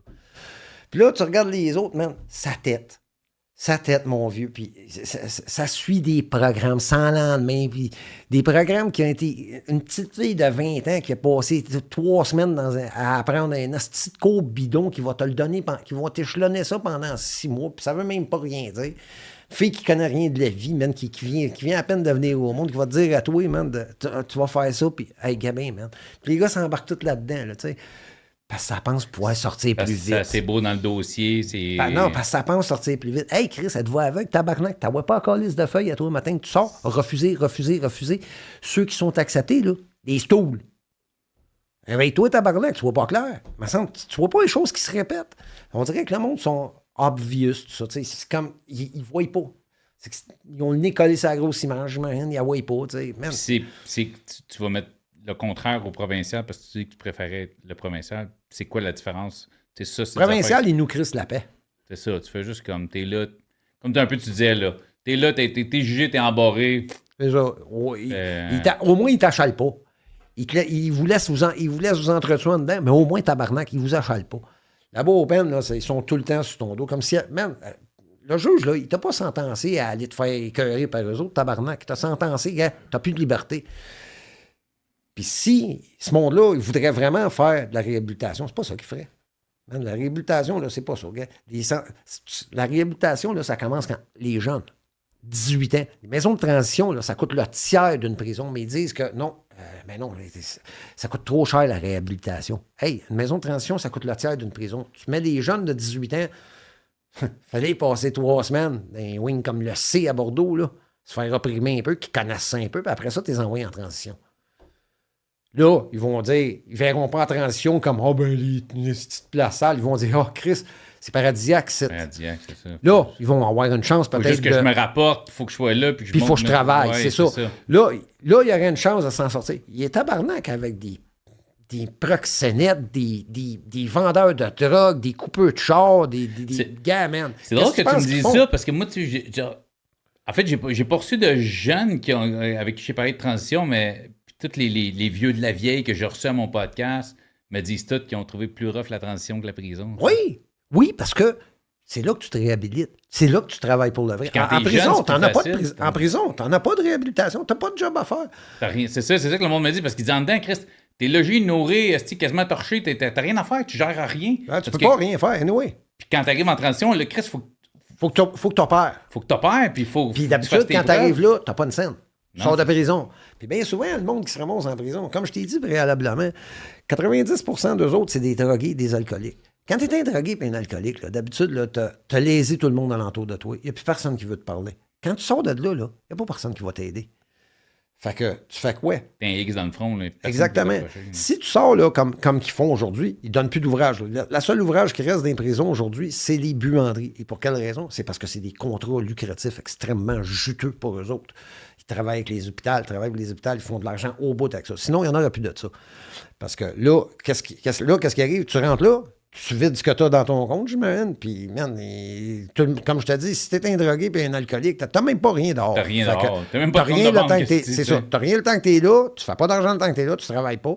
Puis quand tu sors, qu'est-ce que tu penses que tu fais? Je ne sais même pas s'ils te redonnent encore l'étiquette d'autobus qu'ils te donnaient à l'époque. Je pense qu'ils le donnent même plus. En fait, c'est parce que j'ai reçu une fille qui travaille dans le milieu de l'itinérance. Puis, on a parlé beaucoup de ça. Puis, il y a du monde qui n'était pas itinérant mais qui sort de prison. Puis, justement, parce que Chris, mettons, t'es un gars de Longueuil, puis là, t'es chupé, mettons, à Sherbrooke. Fait que tu sors de Sherbrooke, avec un petit peu d'argent, puis un billet de. Un petit peu d'argent? Pourquoi? Où est-ce qu'après son argent? Écoute, là, elle me dit, mais tu sors avec à peu près rien. Ouais. Puis tu connais rien. T'es à Sherbrooke, tu connais pas personne, t'as pas de téléphone. C'est souvent le monde, il devient itinérant juste, mais Chris, j'ai pas d'argent, j'ai pas de contact, j'ai pas de téléphone, je suis à Sherbrooke, le peu de monde que je connais. Puis ma vie est à Longueuil. J'ai perdu mon appartement pendant que j'étais en dedans parce que je l'ai pas payé. Puis celui qui l'a pris après toi, si t'as pas appelé Hydro, lui, il a utilisé ton compte jusqu'à temps que c'est dans le rouge. Puis t'es dans la merde solide, puis il n'y a pas personne pour t'aider. Là, qu'est-ce qu'ils font aussi de crise dehors, direct de la prison de même? Tu sais, ils disent que c'est pour assurer la sécurité du public, la prison. OK, si c'est pour assurer la sécurité du public, comment tu fais pour remettre un gars dangereux de même sur le public? Puis dire qu'il est guéri, toi? Tu le mets dans la rue, là, pas une crise de sang, rien, pas de place à aller, là, face à une itinérance probable. Puis tu t'attends à ce que ce gars-là devienne un citoyen, toi. Tu l'as aidé, tu penses. Tu n'as pas aidé personne, moi, je m'excuse. Transition, comme je te dis, Chris, tu rentres là, il faut que tu trouves un job, il faut que tu prouves que, gars, tu veux pas, pas de trouble. On va te mettre en prison. On va te remettre en dedans. Il n'y a pas de trouble avec ça. Cette prison-là, là, je comprendrais qu'elle existe. Parce que là-dedans, là, comme je te dis, man, la première des choses, c'est pas rien qu'une transition. Des calices de la maison de désintox. Comme je viens de te dire, c'est tous des alcooliques puis des drogués. Tu sais, ils vont dire, il y a un taux de réhabilitation fantastique. Pas le shit, mon vieux. Sais-tu pourquoi il y a un taux de réhabilitation qui semble assez acceptable? Parce qu'à chaque jour, il passe un lot de nouvelles personnes. Là-dessus, il y en a une couple qui ne recommenceront pas. Il y en a même un asti de paquet qui ne recommenceront pas. Mais s'ils ne recommencent pas, là, ils s'en allent tout de suite, eux autres. Prends n'importe quelle crise de prison en temps réel. Prends une photo. Check combien il y a de récidivistes dedans. Tu vas voir que ça frôle les 80 %. En chiffres, ça ne donne pas 80 % parce que le flot qui passe, qui ne reviennent pas, fait diminuer cette statistique-là. Mais le monde, eux autres, quand ils le voient dans le journal, ils ne voient pas ça comme le flot qui passe puis qu'il y a 80 % de monde qui sont tout le temps les mêmes qui sont là. Non, eux autres, ils voient... il va pogner le gars de la balloune qui a passé la fin de semaine dans le bullpen, puis qui reviendra jamais en prison. Lui, il n'est jamais revenu en prison. C'est ça. Lui, il vient de faire descendre la statistique. Mais en réalité, c'est pas ça. En réalité, c'est un flot continu de contrevenants. Comment je dirais ça? De contrevenants uniques. Parce que quand tu te fais pogner pour une balloune, ben c'est rare tu vas te faire pogner pour deux, tu sais. Ben, il y en a, mais tu t'arranges en crise pour que ça se reproduise, on s'entend. C'est pas le banquier ou l'avocat qui gagne 200 000 par année qui va se refaire pogner souvent. C'est exactement ça. Souvent être le petit monsieur qui va au bord du coin et qui se fait pogner 6 mois. Sauf le cave qui se chicane avec une femme qui vient de rencontrer parce qu'il a bu et qu'elle le fait arrêter. Il m'a battu! Là, il passe peut-être... Là, il ne donne pas de caution, violence. Là, le gars va passer un mois là. Là, hey, je t'ai pogné un plea bargain, plaide coupable, puis tu vas t'en aller tout de suite. Le gars va plaider coupable. Il vient d'avoir un dossier. Le gars, il n'a jamais touché à ce fille-là. Ouais, il veut pas mais s'il n'aurait pas plaidé coupable, il aurait resté là. Fait que là, le gars se ramasse avec un dossier. Un one-time shot. Il ne se refera plus pogner par une plate qu'il ne connaît pas, là, qui va le faire arrêter. Parce que ça, c'est une pratique carrément courante. Puis eux autres le savent, ça. Quelqu'un qui me disait, quand on était jeunes, les avocats, il n'y avait pas d'argent, fait que c'est des avocats de l'aide juridique. Fait gars, si on s'en va en procès, tu risques de faire 2 ans, plaide coupable, là, tu vas faire 4 mois, puis tu vas sortir dans 4 mois. Ouais, mais c'est pas mieux quand tu as de l'argent. C'est même pire quand tu as de l'argent. Si tu n'as pas de caution et tu as de l'argent, là, ton avocat, là, il va venir te voir. Là, envoie-moi 3 000, je parle avec la couronne demain. Il ne parlera pas avec la couronne. Il va arriver à la cour, puis là, elle est en tabarnak, man, parce que blablabla, il va falloir un autre 5 000. Il n'a même pas parlé. Il a juste dit, remets ça plus tard. Toi, tu penses qu'il a parlé, ça te coûte un autre 3 000, puis toi, pendant ce temps-là, tu attends dedans comme un cave. Il va te plumer jusqu'à temps que tu n'aies pas une crise de scène, puis après ça, il va te laisser aller. Ouais, là, tu risques 10 ans. Hey, man, j'en ai connu qui sont fait plumer de même par leurs avocats. C'est plein. C'est un système lucratif. C'est pas... Le ministre de la Justice, là, son mandat, c'est pas la justice. Son mandat, c'est d'administrer la business de la justice.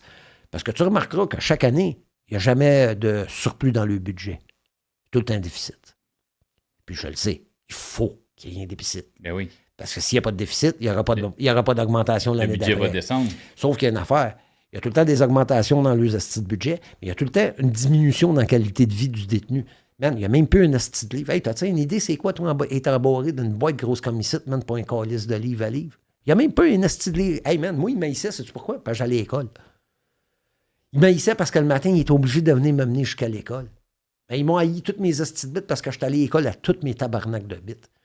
Là, à cette heure, il n'y a même plus une crise de bibliothèque. C'est le fun en tabarnak, man. On va dire une affaire. Plus de job, plus de bibliothèque. Man, puis toi, il y en a, ils vont dire, ben oui, il y en a de la réhabilitation, de la réinsertion sociale. Bullshit. Il y a des budgets pour ça.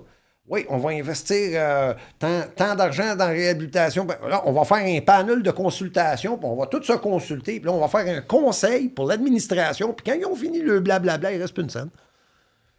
C'est ça, la réhabilitation, puis la réinsertion sociale qu'on a. Man, c'est pas ça qu'il faut. Ça prend des astis de maisons de transition. Puis il faut pas que les premiers bits, il faut qu'ils goûtent. Moi, je suis d'accord avec ça, man. Il faut se servir de nos calices de tête. Mais c'est pas de même, ça marche. C'est pas un système judiciaire. C'est pas un système de justice. C'est un système pénal. Pénalité. On punit. On punit le monde. Man, Chris, ça marche pas le ça. premier qui... T'es l'épisode 22 que j'enregistre aujourd'hui, là. Pis asti que t'es pas le premier qui me dit ça. Ouais, mais c'est parce que ça changera pas. C'est ça qui est Non, plate. je le sais, mais c'est que ça revient, puis ça revient, puis ça revient.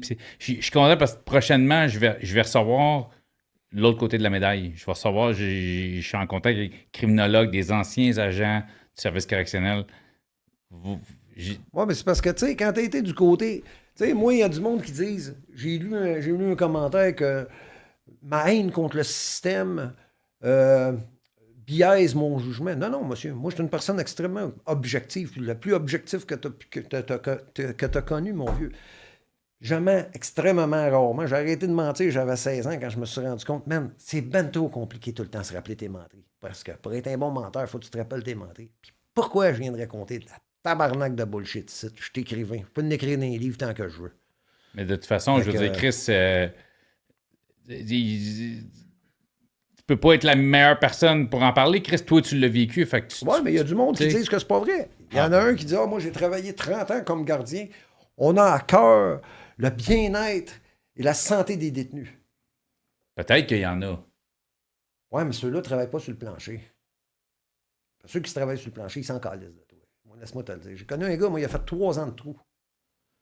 Comment tu fais, là, pour ces 3 années à tous les jours rentrer travailler, puis voir le gars embarré dans une cage grosse de main? À tous les jours, il garochait son cabaret, puis peut-être qu'il crachait dans la face des fois. Fais juste te tourner, je sais, parce que je veux qu'on t'entende comme faut, c'est juste pour ça. Tu sais, comment tu fais pour passer à tous les jours en avant d'une cellule d'un gars qui est embarré, ça fait 2 ans, dans une cage grande comme ma main? 23h24. Ouais. Tu sais, il me semble en quelque part, tu dois peut-être te rendre compte que c'est pas correct. Que ce gars-là, là, tu sais, comme je te dis, il y a des alcooliques, des drogués, mais il y a aussi des déficients mentaux là-dedans, là. Puis un déficient mental, là, c'est pas être embarré dans une petite cage qu'il a besoin. Il a besoin d'un petit docteur, un hôpital. Ça, il n'y en a plus de ça. Malade mental, on crée ça en prison à cette heure. Puis à cette heure, ça a toujours été. Oui, mais c'est parce que ce qui arrive, c'est que on resserre les taux sur tout le monde, tout le temps. Plus de taxes, on extirpe le plus possible de la masse, puis on donne rien en retour. Tout semble s'écrouler comme... pas le contraire de s'améliorer, s'amenuiser. Tout semble s'en aller vers la pire en pire au lieu de s'améliorer. C'est pas de même qu'on gère un système, je pense. Je peux-tu te poser la question, si tu es à l'aise de me répondre? T'as quel âge aujourd'hui? 56. 56. Fait que 17 ans total incarcéré. Fait que Chris, le tiers de ta vie, pratiquement, incarcéré. On va pas rentrer dans le détail de chacune de tes sentences. Chris, regarde, il y a du monde qui passe le tiers de l'UV à travailler. Ah, ben, c'est clair. Non, mais c'est ça, mais mon but, c'est pas de... Puis, tu sais, quand... Je veux dire, ça ressemble à quoi pour toi une libération? Tu sais, je veux dire, entre 2 sentences, ta vie ressemble à quoi? Tout le temps, même affaire. Recommencer à zéro. Tout le temps recommencer à zéro. Puis avec les enfants, tu me dis que tu as eu 3 enfants. Tu trouvais ça plus rough ou pour toi, ça ne change rien, tu faisais ton temps? Ce qui était dehors, ça n'existe plus une fois que tu en dedans? Non. Non, mais je te pose, écoute, c'est pas tout le monde qui le vit pareil. Non, mes enfants, tout le temps, étaient bien présents dans ma tête. Ils sont là, sont gravés là tout le temps.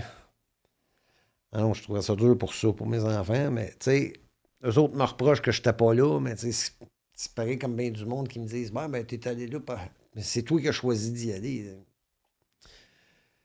Ben, comme on disait tantôt, c'est tes choix, c'est tes décisions que tu as prises, mais encore là, Carlis, tu fais avec les outils que tu as dans la vie. Oui, j'étais un drogué, j'étais un alcoolique. C'était pas mal plus ça le problème. C'était pas mal plus ça la problématique. Oui, mais à base, c'était devenu... Ça, pour les fréquentations. Là, mais tu sais, on s'entend, à base, c'était devenu un drogué puis un alcoolique, tabarnak.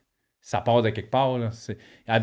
En général, là, on va se dire, là, ça part à la base, c'est pour geler ton cerveau, pas pour le party nécessairement, c'est geler ton cerveau parce qu'il y a des affaires que tu as vécues, tu veux oublier, il y a des souffrances. Non, t'as pas jamais ça.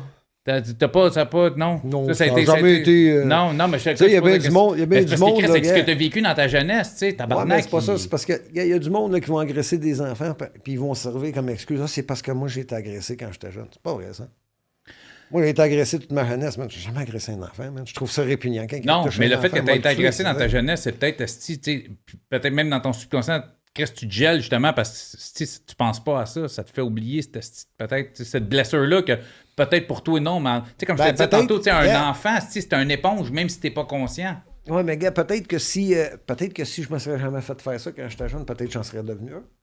Peut-être que c'est un mal pour un bien. Qui va savoir? Non, c'est clair. Moi, je pense qu'il arrive rien pour rien. Mais mon but, c'est pas de dire, hey, c'est pas de ta faute. Parce que non, Chris, c'est tes décisions. Chris, si t'as décidé de dire, si t'as décidé d'aller planter un gars parce qu'il devait de l'argent à quelqu'un d'autre, c'est ta décision, c'est toi qui as décidé d'aller planter ce gars-là. C'est ce que. Non, mais tu comprends, ça fait partie. Mais tu sais, je veux dire, Chris, il y a un point à maner, tu tombes dans un point de non-retour, ça, je peux le comprendre. Mais moi, c'est. Comme je te dis, tu sais, je veux dire, il y a du monde qui se retrouve dans la même place que toi. Qui font pas ça, justement. Non, mais je veux dire que papa est avocat, puis maman, elle travaille à la banque, puis qui se retrouve à la même place que toi. C'est ça. Ça arrive, tu sais, mais des fois, je me dis, tabarnak. En tout cas, c'est pas pour. C'est ce bout-là qui est assez inexplicable. Parce que moi non plus, je peux pas. Tu sais, je peux pas dire, c'est-tu parce que mes parents étaient le même ou bien à cause de la femme qui m'a gardé? C'est-tu des gènes? Je le sais pas. Puis tu sais, moi, je pense en dehors de la boîte. T'sais. Moi, le monde, j'ai pas la perception. J'ai pas la même perception que les autres. J'ai des idées bien plus arrêtées. Puis je trouve que le monde sont naïfs. Ils voient un habit bleu, tu sais, c'est sûr que c'est un bon gars. Tu sais, ils voient moins que mes. Ah, man, je suis au camping une fois, man. Je viens de finir de travailler, je suis tout crotté. OK, mais je demande à une madame, c'est-tu là qu'on commande ou. Man, elle pogne son enfant, puis elle s'en va. Hey, je dis, tabarnak, man. Va-t'en plus loin, là, je vais te le voler. T'es-tu folle, toi, tabarnak? C'est quoi, là? Parce que j'ai les cheveux longs, quoi, parce que je suis sale. Tu sais, man, c'est quoi l'affaire, man? Puis tu vas. Ça, ou bien en temps de crise, le monde va aller voir la police puis l'armée. Allez pas là!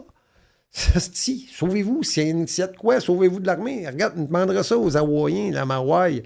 Ils vont te le dire, eux autres. Regarde, la police, ils t'ont reviré dans le feu. C'est pas tous des bons gars. Ben ça, c'est comme dans tout, là. C'est comme. Il y en Ouais, a mais qui... c'est parce que c'est pas les bons qui dirigent. C'est ça qui arrive. Fait que ben même ça. ceux qui sont bons en bas, c'est des automates. Non, Ils obéissent aux ordres. Tu sais, un soldat, moi, pourquoi j'haïs un soldat? Parce que t'es assez cave pour tuer.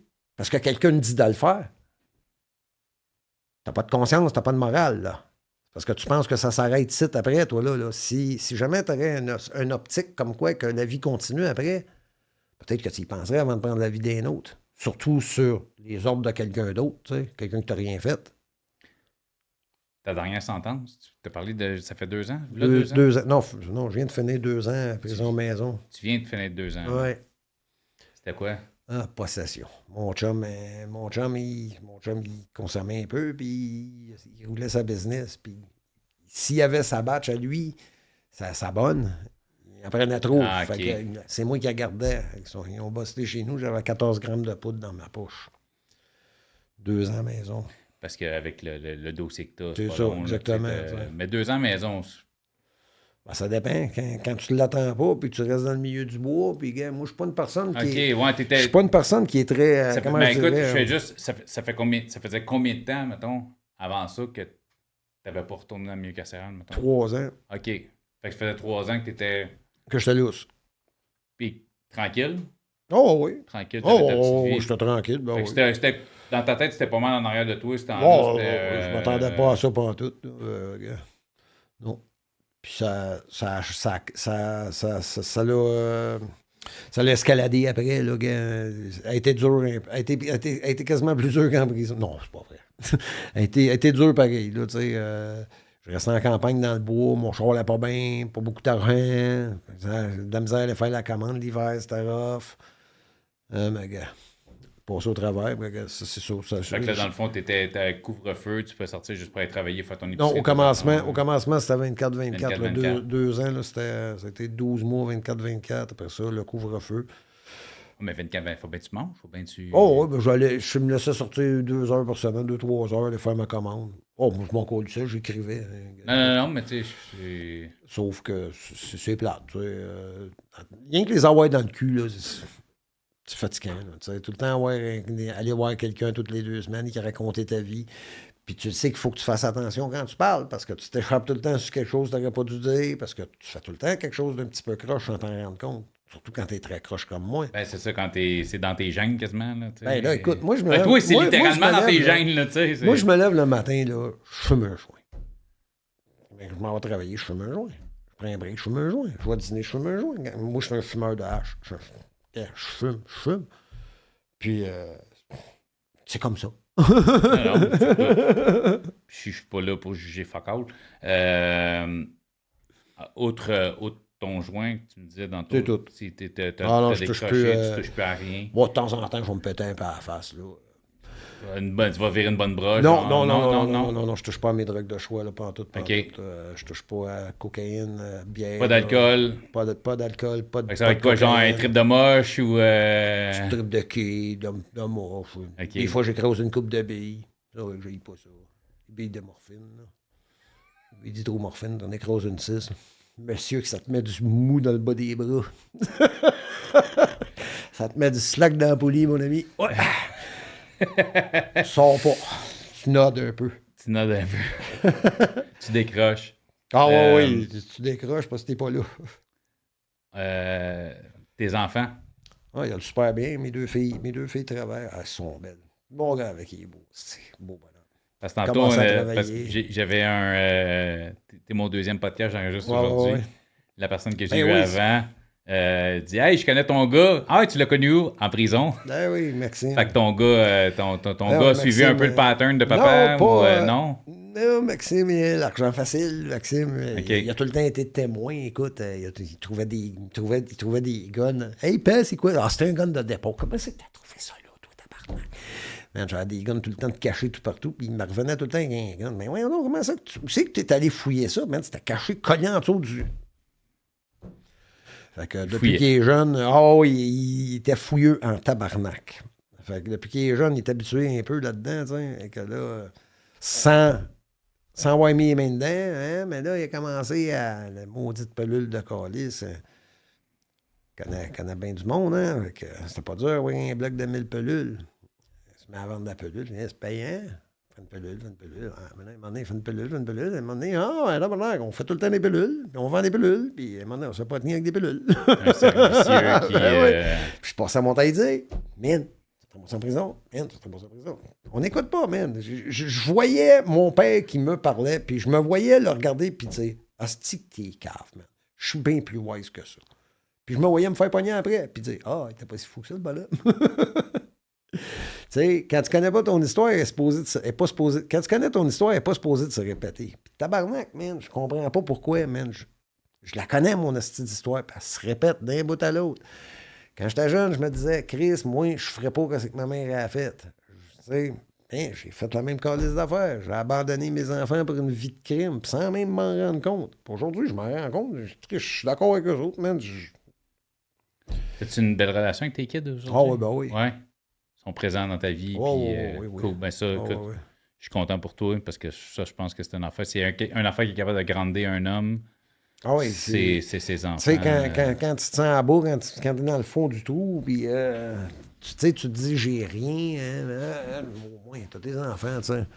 Tout le temps quelqu'un qui est là à cause de toi. Je vais revenir parce qu'on a parlé au début, on a parlé de ta mère, puis je suis curieux, tu l'as pas connue. Non. Parce que tu étais bébé quand elle a été abattue par la police. Mais je veux dire, on t'a raconté son histoire des gens proches, ton père. Moi, je suis un de ceux qui a connu le plus l'histoire. Moi, je suis celui qui a plutôt découvert le poteau rose, si tu veux. OK. Moi, quand j'étais jeune, on dirait que tout le monde s'en voulait dans la famille parce que c'était pas occupé de moi. OK. Ils ont su par après que j'ai eu de la misère en crise quand j'étais jeune. Avec la fameuse famille. Ouais, fait que là, ils s'en voulaient tout un peu. Hein. Fait que là, eux autres, ils me comptaient toutes les affaires bien personnelles. Rien qu'à moi, qui n'ont pas compté à ma soeur, mon frère, parce qu'eux autres sont partis avec leur père en Angleterre. Parce que, écoute, je me trompe pas, ta mère avait une sœur? Elle avait plusieurs sœurs. Plusieurs sœurs? Oui. Je sais qu'il y en a une qui a eu un accident. Oui, ma tante Rita a été brûlée. Elle a été brûlée, c'est ça, là. Ouais. On voit ça dans le film. Moi, j'ai resté avec elle longtemps, quand j'étais jeune. Okay. Quand je suis parti à Montréal, après le centre d'accueil, je me suis tenu à rester avec elle. OK. Puis là, ça n'a pas aidé. Elle, ma tante, a été brûlée partout au 3e degré, puis elle était bien maganée. Le gars, écoute, vraiment maganée. Puis elle a passé 2 ans à l'hôpital au centre des grands brûlés. Puis, il a gelé, hein. Elle souffrait énormément. Écoute, c'est dans ma tête, c'est Anne Casabonne qui fait le rôle de ta tante dans le film. Je ne sais pas, mais elle avait... Je te le confirme. Je ne sais pas, mais... J'avais l'image. Écoute, je t'écoutais, puis en même temps, j'avais le style hamster qui courait, puis c'est Anne Casabonne qui fait le rôle de ta tante. Elle avait qu'elle l'avait bien. Hein. Elle était bonne, très bonne comédienne.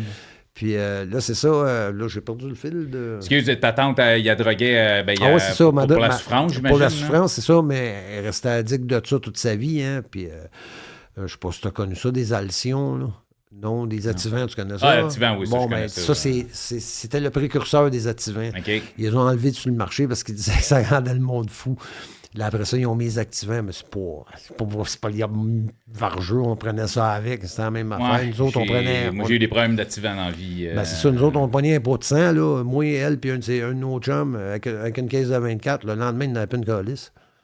C'est bon. Ah, man, on mangeait ça comme des bonbons, man. Mais là, tu sais-tu qu'est-ce que t'as de l'air quand t'es là-dessus? Tu te rappelles même pas ce que t'as fait le lendemain. Hey, des fois, là, je me réveillais, le tabarnak, la face tout enflée, mais je m'étais battu avec l'autre avec, tu te rappelles-tu? Hey, man, des vraies crises de fou, ça n'a pas aidé ça non plus, là, cette partie-là. Moi, je suis pas un gars qui a eu des troubles de consommation. J'ai pas eu de troubles de consommation, mais l'activant, je me tiens loin de cette affaire-là. Moi, j'ai été... Parce que c'est pas un médicament qui rend accro physiquement. Moi, je le prenais par besoin. En fait, ça a commencé par besoin. Mais c'est un médicament qui devient accro. C'est un médicament mental qui... psychotrique. C'est pas mettons, comme, tu sais, l'héroïne, c'est un besoin, ça devient un besoin physique. Ah, le crack, comme le crack. Comme le crack. C'est dans la tête. C'est pas physique, c'est dans la tête. L'activant, c'était un besoin. Moi, j'en prenais pas nécessairement, mais c'était impossible que je quitte la maison si j'avais pas un pot d'activant dans mes poches. C'était impossible. Tu faisais-tu des blackouts? Je faisais pas de blackout parce que j'étais même pas besoin d'en prendre. Mais c'est parce que quand je n'avais de besoin, le besoin était tellement présent que ça me les prenait. Fait que si je quittais de chez nous puis je m'apercevais que j'avais pas d'activant, je pouvais être 3 semaines sans en prendre. Mais je quittais chez nous, j'avais pas un activant, mon gars, je virais sur le top. J'étais à mi-chemin, mettons, Montréal-Québec, je me rends compte que j'ai pas d'activant, je vais d'abord. Impossible. Écoute, puis je vais de part, puis je te dis que l'heure et demie que j'ai à faire pour retourner chez nous, c'était de la merde, là. C'est un médicament qui te joue dans la tête. Moi, c'est relié à une dépression, puis à des attaques de panique. Mais ça fait, Christ, une béquille, mais la béquille, elle devient un handicap. Oui, ben parce oui. Parce que je suis plus capable de la lâcher. De vivre sans ça, non, c'est ça. Fait que, tu l'as vu, le film? Sur ta mère? Oui, ben oui. Oui, ben comme je te disais tantôt, là, gars, ils ont ça mêlé a été un peu... ramassé, mais c'est ça. Ils ont ramassé pas mal des faits. Écoute, c'était plus pour vendre. Là. C'est parce que ça démolit un peu la famille parce que ils n'ont pas vraiment portrayé qui avait été dit à la famille qui serait portrayé. Ça se posait d'être axé sur la vérité, puis etc. Puis bon, écoute, il y a beaucoup de parties qui ont été... montée de travers, si on veut, puis ça semblait être des attaques de la famille entre eux autres, puis ça a fait beaucoup de brouhaha pour pas atteindre l'objectif qui était supposé d'être atteint, qui était justement de faire la lumière sur ce qui s'était vraiment passé. C'est ce qui a été fait avec Martin Paquette. Ça, le reportage avec Martin, là, Maman la mitraille, là, ça c'est objectif. Là, si on veut la vérité sur l'histoire de ta mère. Ouais, c'est Maman la mitraille avec Martin Paquette. Ça, c'est ça la vérité. Là. J'ai interviewé Claude Poirier, puis Claude lui dit, man, eux autres dans le rapport du coroner, les policiers se placent tous à l'endroit comme par hasard. Il y en a un qui faisait un barbecue, il y en a un qui était au garage en train de faire réparer son char. Ils étaient tous là comme par hasard. OK. Claude, une autre version de ça. Claude me dit que la veille, il avait été contacté par ces policiers-là qui lui aurait signifié d'être sur le coin de telle rue et telle rue, que la chienne était pour être là, qui était pour faire la fête à la chienne. La chienne, c'était ma mère, parce que quand elle faisait ses hold-up, elle mettait une chienne de travail. Fait qu'ils ont fait comme un jeu de mots, si tu veux. Puis effectivement, ça s'est passé exactement sur le coin où ce qu'il avait dit. Tu sais, écoute, c'était un coup monté de toute évidence. Tu sais, des gens qui sont supposés de protéger le citoyen qui les embusquent. Tu sais, gars, écoute, il avait fait venir au bureau avant, il avait fait venir au poste avant pour faire signer une promesse de comparaître parce que ça faisait 1 an et demi qu'il était pas capable de mettre la main dessus. Il savait pas où ce qu'il était. Quand il est allé signer cette promesse-là, écoute, il savait où ce qu'il était. Là. Donc, qu'est-ce que tu penses qu'ils ont fait? Tu sais, ma mère, c'est parce qu'elle n'a pas été wise. Elle aurait dû savoir qu'elle était sur filature. Là. Mais en même temps, c'est parce qu'il y avait tellement de monde en dedans qu'elle faisait les coups pour les payer les avocats de ton père, puis ça, c'est-tu vrai? Ah là, écoute, moi, je me fie, tu sais, c'est l'histoire que... Parce que moi, écoute, il y a une... Ouais, c'est un film. Je sais, mais écoute, il y a une... Parce que tu parles de ça, la promesse de Parce que moi, je ne le sais pas, mais je peux pas dire que c'est vrai parce que c'est dans le film. Parce que comme je te dis, le film... Non, c'est parce que moi, écoute, il y a une scène dans ce film-là qui est entre... écoute, je l'ai dit, Céline Bonny, Puis... Patrick.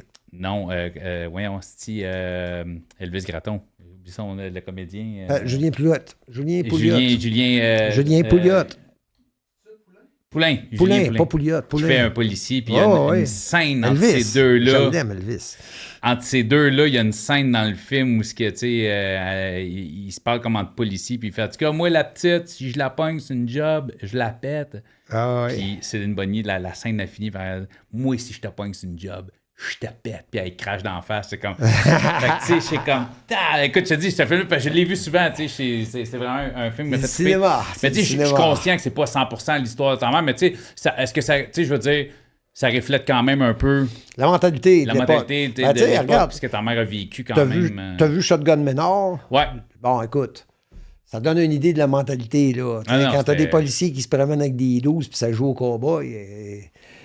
Moi, je fais bien une affaire, c'est que, gars, moi, j'aurais pris des cours de tir en tabarnak avant de commencer à jouer à ça.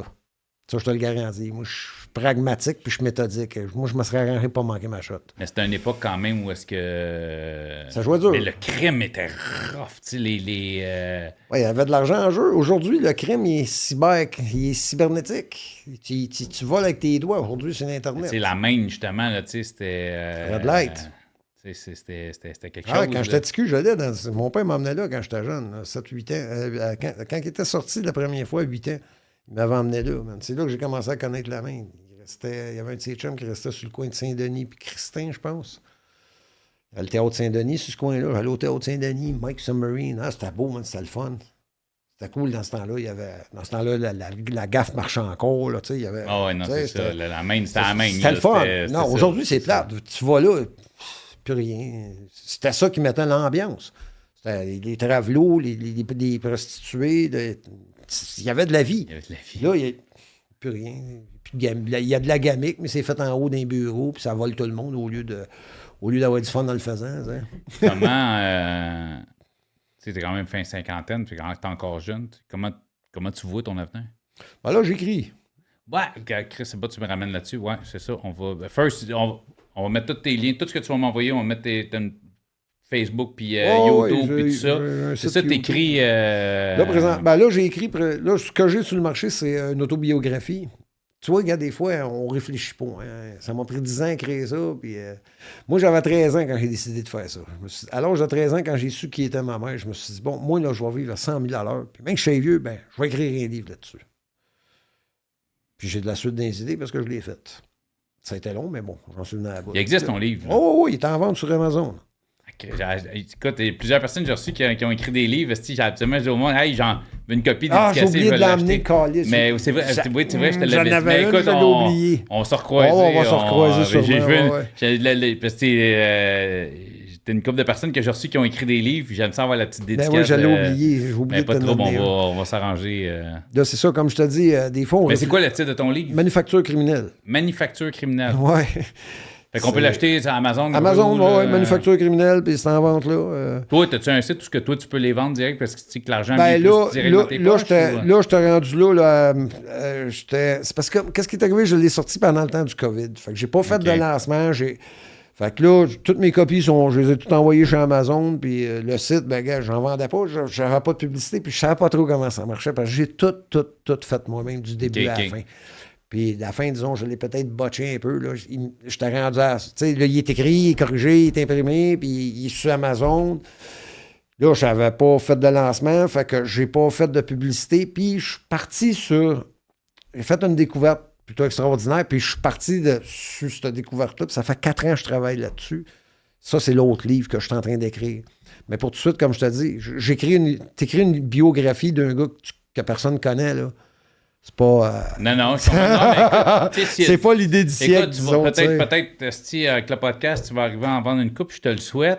Parce que là, je sais ça, le projet sur lequel tu travailles, là, on est plus dans... Plus dans le Joe Rogan, là, avec les E.T., là. Ouais, c'est là que tu pars dans la science-fiction. Ben, science-fiction, je vous laisse juger. Ben, c'est toi qui m'as parlé de science-fiction un peu. C'est parce que je sais pas trop comment trop le portrayer. Écoute, gars, c'est... Tu veux le savoir, gars, va visiter mon site sur YouTube, Star Fortress. Mais écoute, de toute façon, vidéo YouTube, tous tes liens vont être dans la description de la vidéo. Fait que le monde va savoir cliquer, puis ils vont pouvoir tout découvrir tes affaires si le monde s'intéresse. Puis c'est ça, mais ton avenir, j'ai... Là, c'est ça. Comme je te dis, là, j'ai Manufacture criminelle qui est sur le marché. Je suis en train de compléter le premier tome de plusieurs de MAT 369, la matrice 369. OK. Puis, man, là, moi, j'ai l'intention d'essayer de vivre de ça, faire du salon du livre. Tu sais, moi, j'ai pas des gros besoins. Tu sais, comme je t'ai dit tout à l'heure, moi, je travaille quand j'ai faim, puis je m'arrange pour pas avoir faim souvent. Fait que... Puis... Tu veux te reposer. Après tout ce que tu as vécu, tout ce que tu as traversé, tu veux te reposer un peu. Ben, je suis plus capable de travailler sur la construction, première des choses. Je suis plus capable de traîner ma maudite poche à clous parce que j'ai eu un accident de bicycle quand j'étais jeune. J'ai le dos tout croche, puis je suis plus capable de la traîner, puis ça me gêne. Ça me gêne de ne pas être capable de finir la journée. Tu sais, mon orgueil en prend trop un gros coup. Fait que je suis plus capable de faire ça. Fait que ce que je fais des ménages, des roulottes, des contracteurs en attendant, à temps partiel. Mais là, comme je te dis, bien que j'ai complété le premier tome du deuxième livre, je vais commencer à faire des salons du livre. Je vais probablement me faire une clientèle. Écoute, c'est super intéressant ce que j'ai découvert. Puis ça confirme beaucoup de théories qui ont été avancées et qui n'ont pas de preuves. C'est parmi les plus saugrenus, des plus on loufoques. va laisser les gens découvrir ce que tu fais, puis écoute, s'ils embarquent, ils embarquent. S'ils embarquent pas, ils embarquent pas. Essayer de venir te le présenter, mais qui qui sorte ce livre-là, si ça t'intéresse. avec plaisir, mon gars, tu vas avoir ta place. La prison dans ta vie, c'est en arrière à 100%. Non, je suis plus capable d'aller là. Comme je te dis, gars, c'est plus géré par la même gang. Puis, tu vas là, tu veux pas aller là. Tu veux plus aller là. C'est plus ce que c'était. Puis, de toute façon, même quand je dis que c'était le bon temps, c'est peut-être parce qu'aujourd'hui, c'est de la véritable merde. Parce que, tu sais, dans le fond, tu compares du vomi à de la merde. Le vomi va toujours être plus intéressant que la merde, mais il va rester du vomi pareil. Tu sais. Une belle analogie. Moi, c'est... T'es-tu grand-papa aujourd'hui? Non, pas encore. Pas encore? T'as hâte? Pas encore. Ça va venir très bon. Écoute, on va espérer pour tes petits-enfants futurs autre chose que ça. On va espérer que la roue s'arrête à ton gars puis qu'il ne retournera pas lui non plus. Dis-toi une affaire, c'est que si je serais capable de partir mes affaires puis que faire assez d'argent, mes petits-enfants, je te garantis qu'ils vont y aller à l'école en tabarnak eux autres. Écoute, on va souhaiter que tu sois en mesure de faire ça pour eux autres. Parce que l'instruction, c'est la clé. Merci, mon chum, d'être venu. C'est super apprécié. Ça m'a fait plaisir, Cédric. Au parloir. Au parloir. Là.